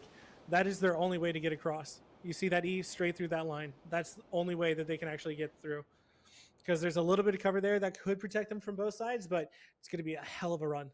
Yeah, the danger is this solo player. How much do they know he's here at the moment? Now, the body language for me says no. The smoke's though coming out. If we bring off the X-ray, we can get an idea what both of these players can see. It does move to the danger tree though. They are also taking a fight on the top, so it goes no confirm. But Centurion though, they do get the first knock out the top 3. It's our first Miramar. There is still one more to come after this one, so it's all happening, and I feel this one might slow down a little bit. But the zone timing won't help because it is phase number 8. That middle zone took a lot longer for these teams. PPP on the push forward though, running past. They've not heard Centurion. This could be dangerous though. He doesn't even spot the player on the tree. Doesn't even hear him. He's able to get the knocks and he spins. He's going to get the secondary though. He does get the secondary and one man takes all of the damage. Wow. PPP just did not know he was here. Yeah, that's unfortunate, but I mean, it was a good attempt, but they'll know for the future that they should check that again. Now it's just a 4v3 Centurions they have. Never mind. I was going to say that I think they have more circle, but it doesn't matter. 4Nation got 2 knocks. Now it's a 4v1. Gage 2G, the last one up. What does he do? Yeah. He is in racks. 4Nation, though, they are the first ones to put a double chicken dinner up on the board there, Bard. So, yeah, not too bad. 7 kills, 17-point game, and they've had 2 chicken dinners. So, one from our Wrangle. It was a Wrangle because they had that rotation, didn't they, from that crazy zone we saw in military. And they clutched that one out, though. And a nice control, a very hard push, though, from their compound over the road with no cap, though, especially with Bliss on that little ramp. He could have caused some major damage, so huge kudos to them to close that gap and get across that road. Yeah, the team that I kind of want to point out is ADR, especially with Maji. I know that he didn't have a ton of kills, but I feel like what he's brought to the team has just been a lot of, this is going to sound weird, but a lot of calmness and just kind of a lot of professionalism. I think that he's going to do very well for them. To me, he's always been kind of a calmer sort of personality. I could be wrong on that one because I don't actually know the man, but that's just kind of the vibes I get. So I think he's actually going to fit really well into ADR, and I'll be excited to see if he comes back to the scene and if he tries to play with ADR for PAS 2 quals, which would be amazing to see. Yeah, be interesting to see. Be interested to know if you guys are in chat. Let us know if it is confirmed. Is he just subbing in for this event? What is going on? Please feed into chat. But he does seem to bring a interesting aura to ADR, which is a very strong team anyway. Definitely always one that's up there contending. It seems like the mix might be bringing a little bit of a different dynamic, and it's controlled aggression, which I'm liking to see. Anyway, let's take a very quick break. It is our final game for day number 2, so we'll take a quick break for 5 minutes. Lobby pretty much is done, dusted, so we'll see you guys in a couple of minutes. But I won't stay down, I run this town, ain't backing down, we going in rounds. Yeah, the winds will blow, but these roots too deep. I'm on my feet, the underdog, and I won't be beat. Turn the lights up now, welcome to the show. I ain't never gonna stop, this is all I know. My eyes on the prize, until I die. I'm gonna rise, level up to the skies. Yeah, we here now, we were chosen. All the pain brought us to this moment. Watch everything we work for fall in line. We gon' give it our all until the end of time. We ain't going nowhere. We'll be standing right here until the end of time. Till the end of time. We ain't going nowhere. We'll be standing right here until the end of time. Till the end of time.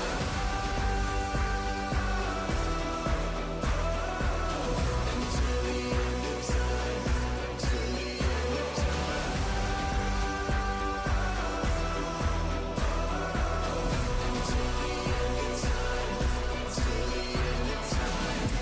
We ain't going nowhere. We'll be standing right here until the end of time. Until the end of time. We ain't going nowhere. We'll be standing right here until the end of time. Till the end of time. Until the end of time. Till the end of time. Until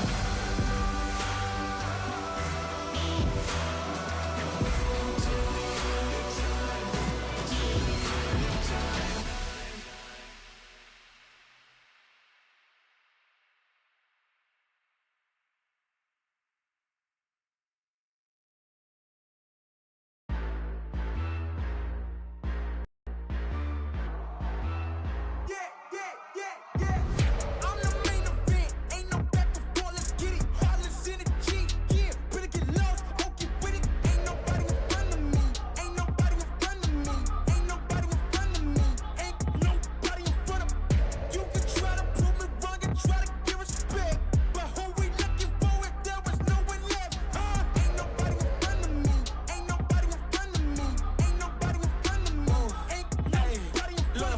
Blissey girl as the competition, but if you go against me, you the opposition. But if you wanna test to look like you can close the distance, I'ma give it A forever since you're so persistent.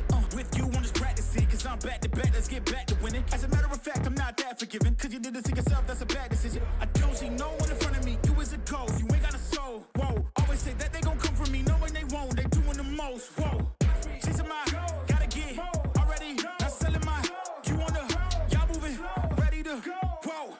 I'm the main event, ain't no back before, let's get it. Heartless energy, yeah, better get lost, won't get with it. Ain't nobody in front of me, ain't nobody in front of me, ain't nobody in front of me, ain't nobody in front of me.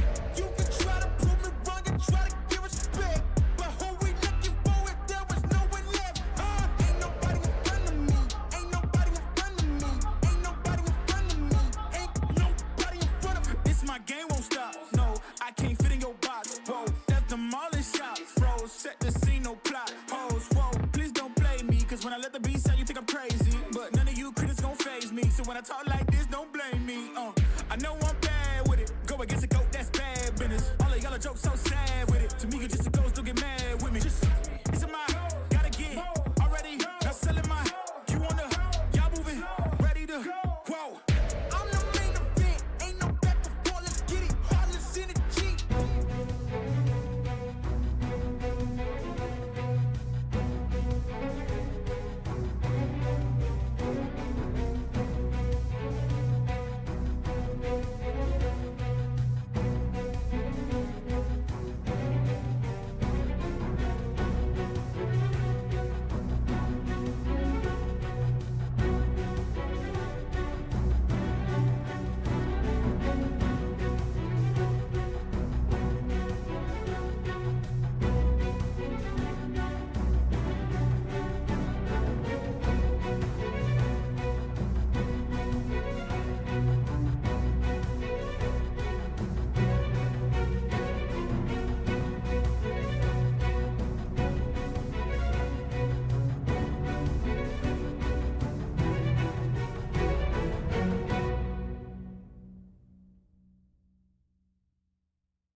Here we go. Our final match, match number 12, day number 2.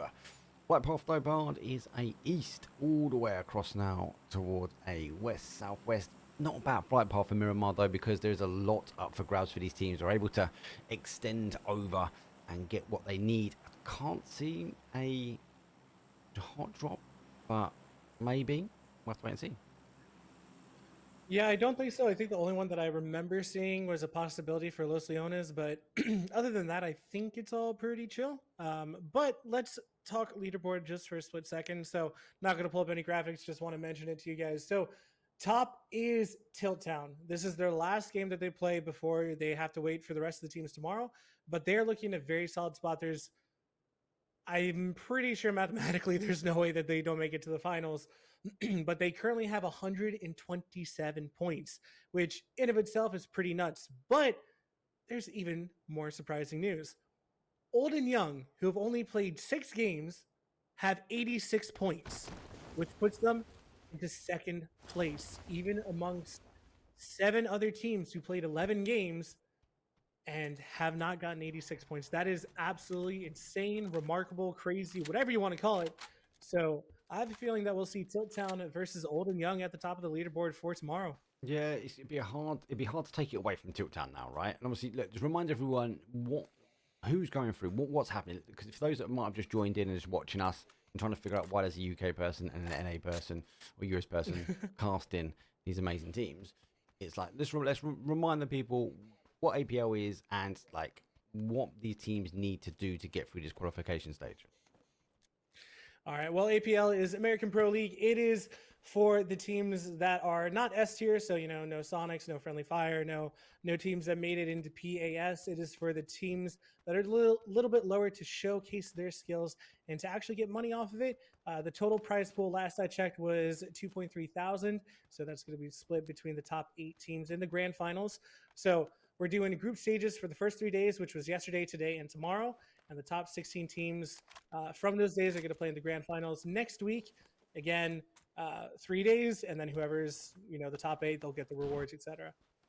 Why we have an NA and an EU caster? Because Elite is amazing, and look at all of the quality content he's providing. So judge your bums, be grateful because this man is They're awesome. good, I love mate. him. I like it, mate. I like it. I like it. People forget I work in New York as well. So I spend half my working time in the NA. But yes, I am the guy behind the buttons, the camera, unfortunately. So I am to blame for all of the technical issues that do happen. Bard is here to provide all the amazing content he does. So obviously going back to leaderboard, let's again just talk why we're waiting for these teams to come in. Obviously, we've got one more day. So, yeah, Tilt Time, this is their last day. This is the last they can put on the boards. And I think they're secure. Obviously, amazing old, obviously, also up there. And all, it's showing how well they done yesterday is really key. The remaining teams obviously need to start thinking about how they get in and what they do. And sometimes this is, for some of these teams, this is the last game for them. BTU, last game for them. They're quite low down the leaderboard. They've got to have a worldie, if I'm honest. High performance, 14th place. I wouldn't have put them in 14th place overall leaderboard at the moment. They've got 30 points.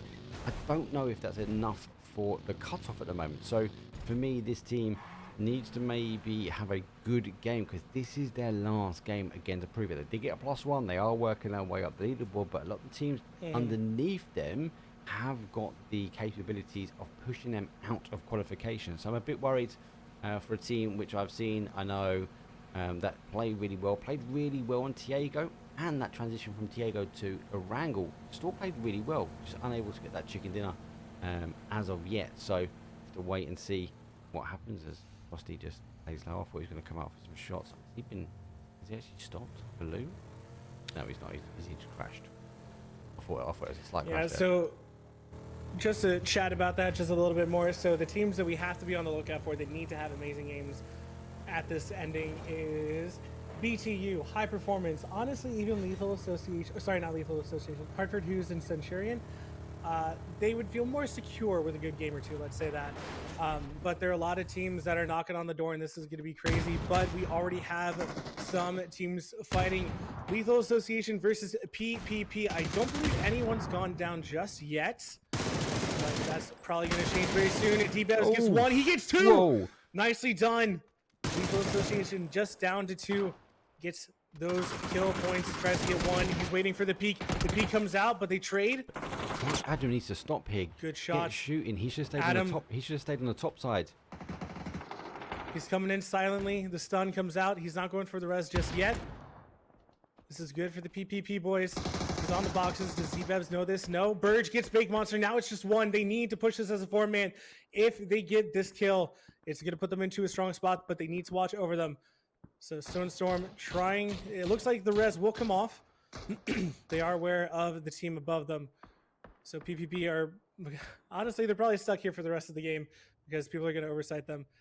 D-Bebs and Burge. What? The res didn't come out? D-Bebs peaks. He is going to get knocked. That's what you want to see from PPP. They need to kill. Okay, good. Yep. Great. I was going to say they need to not push that as a as a single person. They need to actually go in all together. Rise also goes down. Where was that from? Where is that from? It's around here. To the right, near Minas. It was by Rats.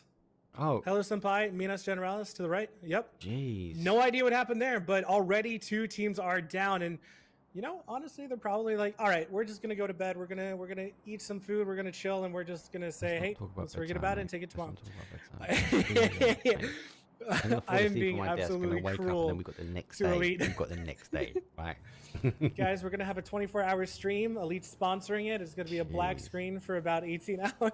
No one wants to see that, mate. Oh my gosh! Any money that he makes during those 18 hours, he'll give towards APL. How's 100%, mate. Any donations that come in, I would do a sleep stream for APL. Oh, hello. But Adrenaline, they're getting dropped on by Fort Nation. Zray is the only one that's actually here. He gets his gun out. Zray, though, takes 1 down, but Zyko finds him. Oh, no. That's unlucky. Taking a tumble. Sayori gonna go down to Zray's gun, but he accidentally fell down a little bit too hard, and his death took a bit of a tumble. Was confirmed. Yep. So look, unfortunate. Good news. We've lost a couple of teams. That does give us a bit of space. Zone is not too bad in the sense. Actually, these teams will get a bit of freedom and movement. Looking at the zone, and we'll break it down a little bit. Obviously, the high ground around here is going to be dangerous. It can pull back over these neck of the woods. Is quite common that happens. 4 dudes obviously taking the long distance shots at the high ground here. PPP, I think they're good. I think the zone might continue to descend down towards them. I've seen a couple of wild cards, those Bard. I've seen it come south sometimes and play in here. It is horrible, because you're fighting on the road and you've got high ground versus high ground, and it's just a bit of a bloodbath if it goes back towards San Martin. So eager to see. But with those teams going down, I think we've got enough space for these teams to spread out, get themselves a compound. They don't have to force a donut, especially if they're too late. And what I mean by donut is playing this in the center, for those that haven't dealt with my dodgy casting before. But I quite like this zone for our last game today. And my mouse is going crazy. I do apologize. Give me 1 second. Sweet, cool. Sorry. The only question that I have for PPP is if they have a car. I think that's going to be their biggest issue. But I did want to talk about the 2 teams that did go out. It was Rise Esports and Lethal Association. So good news is that, well, it is unfortunate that they went down. It sucks. You can't get around that. But the good news is that they still have another day to play. So they are part of Group B and C. Wait, no. A and C. That are going to play tomorrow. Yeah, my bad. Sorry, I was trying to remember it. But so that means that they still got some more games to do work to get into the top 16, and hopefully we'll see them in grand finals.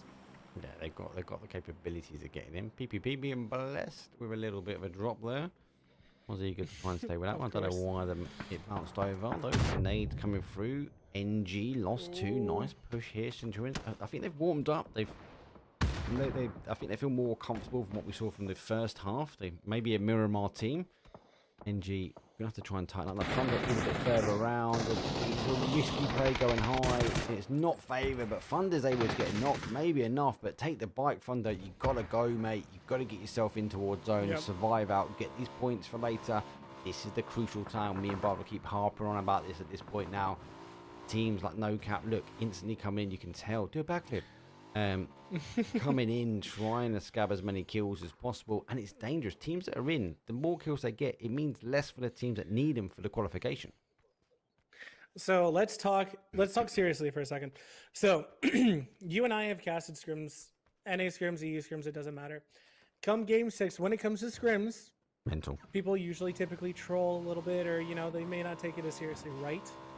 Yeah, 100%. But it's like let's blind again, pushing. Just being honest. In NA game style. Yeah. So this is the last game that they're playing tonight. This is the 6th game. They're tired. They're exhausted.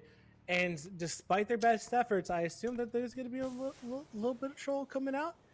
But this is actually the most important time. This is the time when teams that are low on the leaderboard make amazing games or make amazing plays that shoot them up the leaderboard.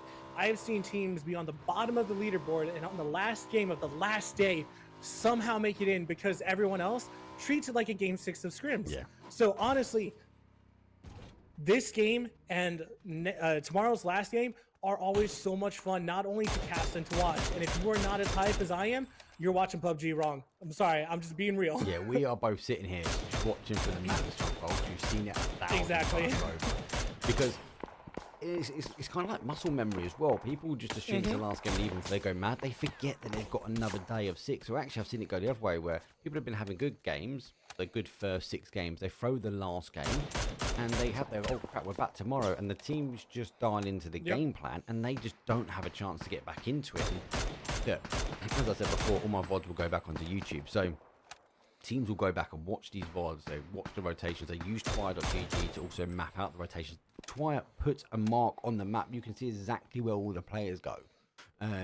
So again, you don't want to throw this game away. And also, if it's your last game, it is your chance to get on the point board and get yourself through. And this is one of the teams, HP, High Performance, needs to have a high performance game though, because they can't be losing players like that. They want as many guns on the battleground to get as many points because it's their last game. Yeah, again, this is their last game, BTU. Again, what were the other 2 ones that I mentioned? It was Centurions and Hartford Hughes. I think that was it. So those 4 teams are really going to be the teams that I'm looking for, because with all due respect to the teams that are from Group C here, they have another day. They can still perform, and they can still kind of, exceed expectations. But again, Group B, last day. Let's see what you got. So should be super exciting, super fun, and high performance. It's not looking too hot. They're already in a fight, and the bad thing is that they're in a compound that has no sight lines really. Like, there's almost no way that they can actually pick up some kills based off of someone's bad rotation. Oh, I thought he was going to come over the top then. Ooh. I was looking at it thinking he's going to take that one. But yeah, let's go back over to the HP.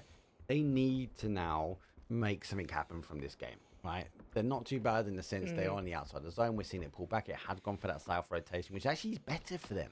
If it went up to that northeast corner we was talking about, sure. it wouldn't be as good. Now, if it leaves San Martin, logic being there's more land at the south side. So I'm looking at it, but my PUBG heart tells me it's going to go to the northwest corner. Now, Yep, I hear you. they are in not a great compound if it does go that way, because they've got a get across. Rats know that they are going to live to their name and rat them out of this. It does go for south, so that there is a roll of the dice, and it has favoured for them. They now need to go. Yep, that is the best thing they could have asked for. 100%. The only downside they've got now is if any teams need to flog them in. So they're taking some heat here from Tilt Town. You can see the rest of Tilt Town though, who are a little bit further in. If a team goes in between HP and Power Grid, because there's open ground, but there's a couple of dips they can play. If someone goes in there, it could be dangerous for them. But the zone has favoured them. They've got to be looking at this going, like, we've got to go. We've got to get some points out. We've got to try and farm. We can't be staying in this compound. Yep. I was going to mention, so the big thing is that high performance, as soon as rats kind of are kicked out of San Martin, that's actually going to be really big because they can actually play there. And I did not notice what you just noticed, but my word, the single player emergency pickup. Is that's going to go out the game? I haven't seen it before. Oh, I've seen it. I unironically asked, I think it was Raven? Mm-hmm. I forget who. I asked a pro player. I was like, do you think that people are going to use the emergency pickup as a scouting tool? And he told me no. I was like, okay. I'm probably not going to see it then. It's happening though. Well, yeah, he's up here. I think the zone's not favoured him, so he needs to get back to his team. That's the best way for him to go. Yeah. He doesn't know who's here. He doesn't know who's in this segment, so that is the best way for him to travel back. What I don't know, we're going to see it from the scouting side. I kind of agree with that statement. I think is going to happen more is we're going to see these multi-crash compounds. We're going to see people two in a car, two in the plane, yeah. 3-1 that I've already seen before. If a team is dialed in really well, it was remarkable to watch how quickly the team the car came in just before, right? So the team was focused on the outside of the wall. They're throwing their nades. They're in muscle memory mode. Deal with a crash. The guy landed on top of the roof. They didn't even clock the sound cue that someone landed on a parachute. They're too busy focusing on the player or the players coming in, and he just cleaned the whole squad. So I can see it becoming more and more of a better strat as people naturally get used to it. That's actually a nice little dip. Yeah, this is one of them. The other one's across here and it goes down this way. Yeah, I remember that one. But if you pull up just a little bit on your screen, actually go back to the map real quick. So you missed it, but Hartford Hughes and Z Squad were fighting, and I think there's only one who's left. No, actually go up. Yep. So I think they're taking a plane now. Yeah, they are. They're going for an emergency pickup. Yeah, but they just fought there. So I was surprised that they're not with Frosty, but Bird's going to knock Ash from BTU, and PP does need to make a move because their compound's about to be pushed out. This is a confident hold from 4 dudes in Hot Tub. This is a confident section to hold from. Great dip. You can keep your cars safe. And obviously the rats are still, well, they were in zone. They now just technically lost zone as we do see the zone pull back down towards. Now it doesn't favour HP. Yep. 4 dudes are going to control out both of these teams here. We've mentioned HP far too much, but this is what I was worried about. This zone displacement. 4 dudes don't need to move. They're either going to trinkle into this section here, or they're going to cross over and play into one of these rivets a little bit further down. So they've got so many options now to play. Or they just hold and try and hold out both these teams. Hartford Hughes goes down. He goes 14th place for them. And the Rats, they are 4 up. They do have a car in. Car is only a 2-seater as well. So could be a bit of sacrifice. But HP have got a call either side. What time do they go and when do they rotate out? Yeah, it's going to be insane. And PPP do take down BTU. And so you were mentioning 4 dudes, their rotation, they have to go south. They have to take the hills north of Power Grid, but they cannot take that north side. That north side is for teams that have no other choice. So that's going to be Z Squad, PPP, Next G, and Innate. I think Innate has a bike though, so it should be fine. But High Performance is now taking the fight. 2 rats get 1 knock, 2 knock. Now they just have 2 left. It should all be and this scammed. is good for High Performance. No. I'm surprised that none of them are getting flushed. They got flushed by 4 dudes. That's their first 2 points on the board now. Look. Oh geez, yeah, there they are. They're gone. And High Performance, unfortunately, didn't put any of those points on. None of them? Not a single one? Oh my gosh, They were that's stolen horrible that. for them. Yeah, it's horrid, mate. They are having That's so bad. not a great game at the moment. 10 kills. And for your- PPP, this 10 kills, is- bro. Let's go! 10 kills for PPP. I'm proud of my boys. Do it. Do it, boys. Still, I can't show bias. I'm a caster. Can't show bias. Yeah, exactly. Just do some yoga really quick, you know, cross my legs or something and just go, oh. For Fist dudes pumping making their way underneath the into desk. circle though. Oh, dude, I was looking at kill feed. Not gonna lie, while you were casting a little bit, I was pumping my fist. I was like, "Yeah, let's go!" Yeah, because like BDU, and I was looking at it, it's like BDU. That's not good for them. I think that's them tournament done and Exactly. dusted, right? Yep. So that's. I'm sorry, I can't help it. They're my friends. They're my boys. So 4 dudes, they are in a little bit of a predicament, but it's honestly not too bad. They still have a car that's safe. But PPP, they're in a single car, and this is looking a little iffy for them. Ouchie's gonna go down, and there's no way that he gets res. And FAMAS? I didn't even know. Oh right, you did say that they got a crate. I forgot about that. They got Blessing and dropped on top of him after they got that win. True. They're trying to get their res. I don't think they can get it though. No, I think he's second knock. They can't. They need to go now. Yeah, I was gonna say. 2. Oh, there was a rock there. I didn't notice that. That's what they hit. There goes that But shift. circle is not in their favor though. All 3 of these teams now have to push into this area.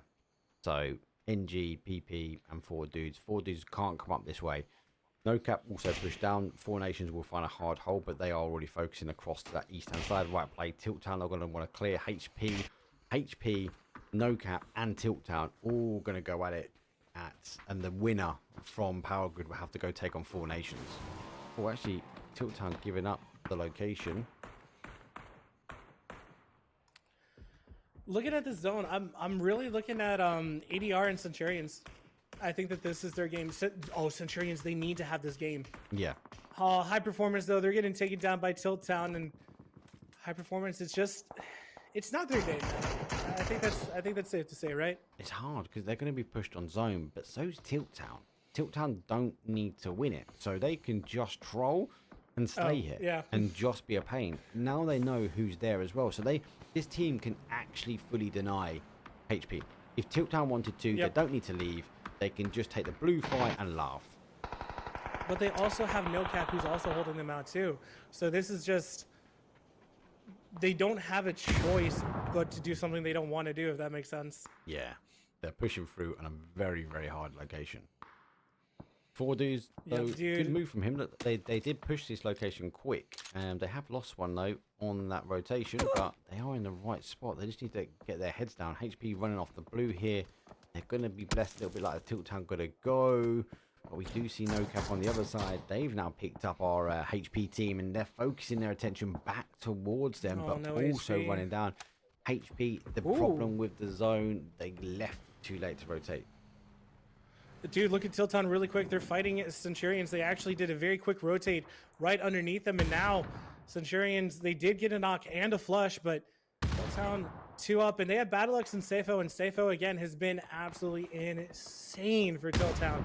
So at this moment in time, I feel like Safo could take down this entire lobby by himself. That's just how it's feeling, you know? As I say, it's going to be long before Tilt Town get off they know they're not getting pushed. They turn their attention back. They do pick up one that could have gone either way because HP, they could have done the damage. Final player for them. They actually get a point on the board now, and zone's going to hit. The vest has gone completely. They need a favor from Centurions now to go take on the Tilt Town team, but they've got attention elsewhere. They're focusing on more towards the west as they do recap to their car. ADR are taking the fight now as they pop out their little hole. The P90 again. Every game it's the P90. It's disgusting. There goes HP. Didn't make the placement point either. Oh, That is... it's unlucky. I just don't know what else to say at this point. Like, I feel bad for him. It is hard. There goes that zone shift as well. Let's go further in. And we do now see our zone exposing. Tilton get blessed. They've got a nice little section, that southeast corner. But we are going to have to jump over to the other side as Four Nations are chicken dinners, double chicken dinners. They get eliminated. 8th place for them. I actually really like that little hold. And it's nice to see. We are starting to see the barriers come into play as well. True. Actually, do you know off the top of your head, is it one nade that kills? It is, yeah. And you can run, you can drive through them as well. I've seen someone get flattened through one as well. Oh, I didn't notice that. Does it slow you down at all? No, the car did not look like it slowed down. Okay. The car was squished. I was just curious because I haven't actually looked at it. But push, push, push. Now looking over at Four Dudes. Quick Eyes is in a shack. Adam trying to get the knock with the bolty, which has served him well so far. I've seen him get a couple knocks with it. So Quick Eyes a little bit stuck. He does have a teammate who is below him, though. Has to be careful because I don't know if PPP actually knows about him. Oh. Gone to the stomach pretty quick as well. Four Dudes is close, so the comms will be coming out to get that nade over the top. The big question for me is this man here. He hasn't turned around. The Famers get the Famers out. Yeah. Just in time. He needs his player to get up and over. Can't allow the flush. The Four Dudes get up. He takes the attention on. He doesn't want to take the flush though. He wants to take the win. Aggressive stance from Four Dudes. Great play. PPP. Good game for them. A lot of kills. They just need to work on their awareness. Especially when they get sucked into focusing on a single point. They knew someone was in the shack and it was just a push for the shack. They just had no idea that player was on the other side. Yeah, it was again just kind of the I think it was the last two games. Same thing happened. You know, they just kind of pushed a little bit too far out. Someone caught him out and it's unlucky. But still, I mean, a very good game. I think it was 10, 11 kills, which is not bad at all, especially for a team that's competing for their first time. Is this their first day as well? Looking, Okay, cool. So they've got a chicken dinner and they've got a good number of points. For a new team, that's good to see. I remember my first scrims and tournaments, you just wouldn't get a kill. You were just getting annihilated by everybody. So it's good to see. And it's a massive testament to this man here. Putting these events on, allowing these new teams, giving new teams a platform to come and show off what they've got. And PPP is one of them. Yeah, it's how do I say this without being biased? The amount no. It was going to be about War. I was just going to say the amount of work that War has put into this and the dedication and the fact that he's not only done one season but 2 seasons and put his heart into this is a good testament. And like he's listened to the people from the community. Like there are pro teams that are wanting to play this. Like the top tier teams want to play this, but he's been like, no, really want to give him some love. But I think something might be in the works for next season. But we'll see. But I can't wait because it's been good. It's been good to have an American, like an NA thing finally, because I feel like we've been starved for our own like competition stuff for a very long time, you know. Yeah, it does go down trend wise, up and down with the NA. So I as you know, we've casted a lot of NA. I need to do more NA. I do enjoy doing NA scrims. They are always interesting. I just need to make sure I take my setup when I go, or an element of my setup when I go out to New York, so I can cast in your own time zone, which is big grand. But NA's a funny marketplace. We've seen Sonic's now trying to change their drops, trying to change how they've been doing, because they've been like world leading for a long time, and I think the rest of the world has caught up with NA style. Now you guys are having to, I don't want to be biased towards EU. EU play very different. I think, again, and we mentioned it before, very ratty style. Ooh. Sorry, I'm listening, but I'm also trying to... I'll see if he gets it. He's moving his way through. He is continuing the pressure. Final player, and that molly was enough, though. He goes down, but they should be able to get the reses, and we go top 4, and our Centurions are looking strong. I thought he jumped into the molly then. I will say, I'm very happy that my 2 call-outs are in the top 4. Yeah. Let's go. You know, mate. So ADR with the P90, it is disgusting. Gets 1, gets 2 easily, and look at that, gets them all with the P90. What I will say is I am glad to say I'm supported by a company called Spike.gg, and someone in chat, please clip that on my Twitch, because that will go to my Spike.gg and it will appear instantly within YouTube, 24 hours time, all filtered with Bard talking about the P90. I've talked about it every single game that we've seen it, right? It's been in every game. But I'm not wrong though. I feel like if I was wrong, I can totally understand people getting mad. But like I'm fully convinced that what I'm saying about the P90 is true. Yeah, no, I don't disagree. Like, the fire rate's Yeah. too high, way too high, and the sound is way too low. So either keep the fire rate, drop the suppressor, or reduce the speed that it hits at, or reduce the damage it's causing. It seems to be the meta gun if you can get your hands on it. It's worth going to the drops now, right? Well, okay. I'm going to say one last thing and we need to get back to the game. But on Destin, when these teams were scrimming, when the pro teams were scrimming on Destin, they were picking up the P90 because that's how nasty the P90 is. Yep. Or MP9, apologies. Yep. So the MP9 and the P90, top of the guns right now for a lot of pros, I would say. Yeah. Or at least from what I saw. So, but ADR and Centurions versus Forged. I'm 2 out of 3% or 66% right, it sounds like. Adrenaline and making their move. I think ADR. I think you're right. I think ADR are going to get the win on this one. Two factors. One, they've got the positioning for me. The zone's coming back the way. They've got the P90. The danger will be who they take the fight with. If they take the fight with Centurion and clear up the bigger numbered team, which they won't be aware of, but the team going to have to leave the compound now. It will favour them because then they just got to deal with Forged. If they get caught in a battle with Forge, Centurion could come over the top of them and cause them some problems. But I would still put my bet down that ADR is going to take. Oh no, that's going to be a disqualification of some kind. No, I mean it makes sense with the topography and everything. It looks like Forged and Centurions are going to be fighting, so ADR should be able to third party. Granted, they are on the low ground, so they would have to push super close in order for this to work. But with the P90, no one's afraid to push close. Jeez Louise. That is disgusting. Disgusting behaviour. To the fact I've just tabbed both of them up because you know it's going to happen. Yep. So wait, War went down. I think it was a lot of damage by the nade, but he goes down to blue, and there's no way he's going to get rezzed. So now you can hear that P90 did damage. I think He done, but received damage himself though. Yeah. Centurion's splitting the fight. You don't want to be these two pushing towards this double bubble here. There goes Forge. They're going down, and you hear that hit the P90. He gets one. Ooh. Well done by Soda, taking down one of those P90s. That is huge. Oh, they put both of the P90s on one side. P90s both on one side. Centurions might be able to expose them now. They've got to focus on different sides. He does see him. Smoke goes up. P90, no recall. Taps one down and goes, thank you very much. You're not rotating around me. They do get the knock, though. Goes for a 2v2. The P90 in the heart of the battleground. Final player, ADR. We might be wrong here. Let's see if the P90, the res should happen. He's pushed forward out the smoke. It doesn't go there. Away in Centurions.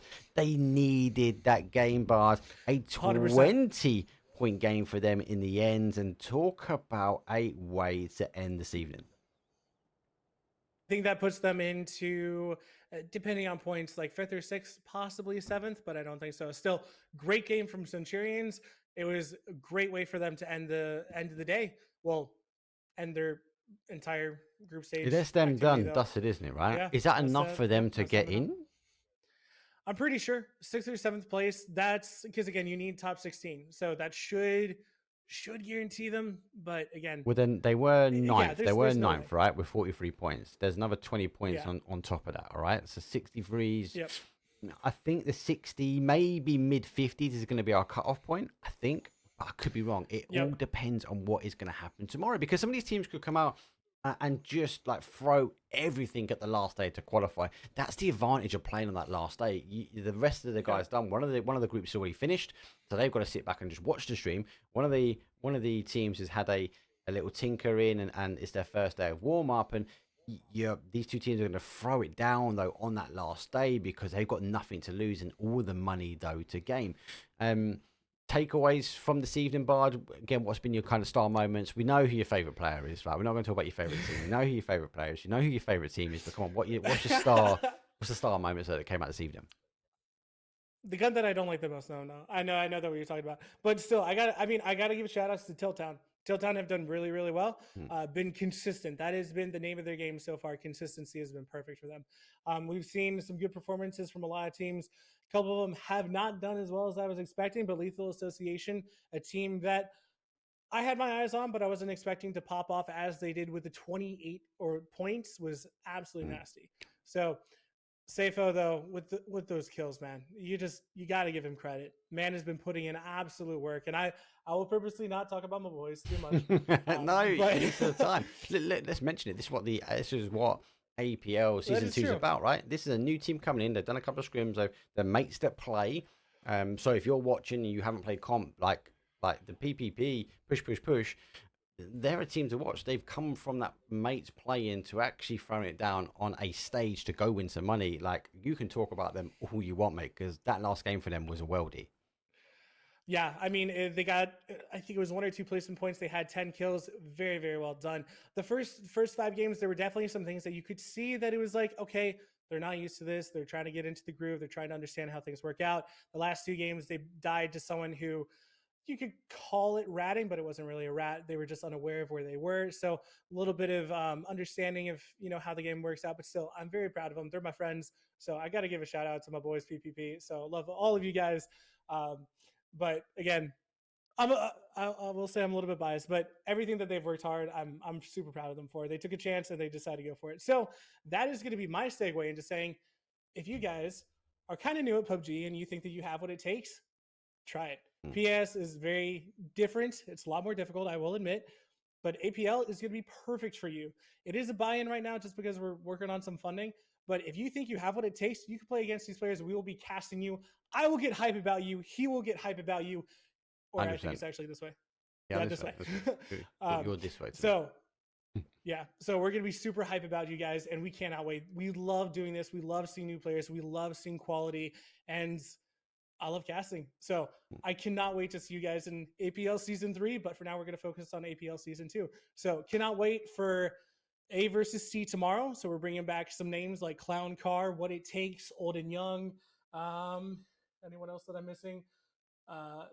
Adrenaline Formation, some of the teams that you saw today. So I cannot wait, and I hope you guys are going to be there. Yeah, tomorrow's going to be an interesting one. We mentioned Clown Car. They're currently sitting in 18th place, 23 points. Be quite hard. A couple of teams unfortunately are tabbed out, so we won't see BTU going through. High Performance, they're 15th at the moment. I can't see him holding on to it, if I'm honest with you. It is a couple of points. There's like 8 points in them. Another team that's going to play tomorrow going through, so I feel High Performance will go as well. Hartford Hughes, they're 10th, 40 points, so they had a good game. They done well. They got a good split between placement points and kills, 20 apiece. So not too bad. But it's about the teams tomorrow. So that's it from us. Let's tab out on that one. I was waiting for the leaderboard to update, but it's not. We'll bring you the leaderboard tomorrow. We'll talk about the leaderboard a bit more in detail tomorrow.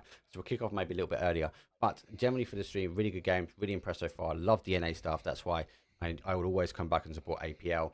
We'll take a time out now, and we'll see all you guys same place, we believe, but if not, we'll confirm. But at the same time tomorrow, and yeah, it's our final day for the groups. It will be the A versus C, and that's it from me and Bard. Thank you very much. Peace.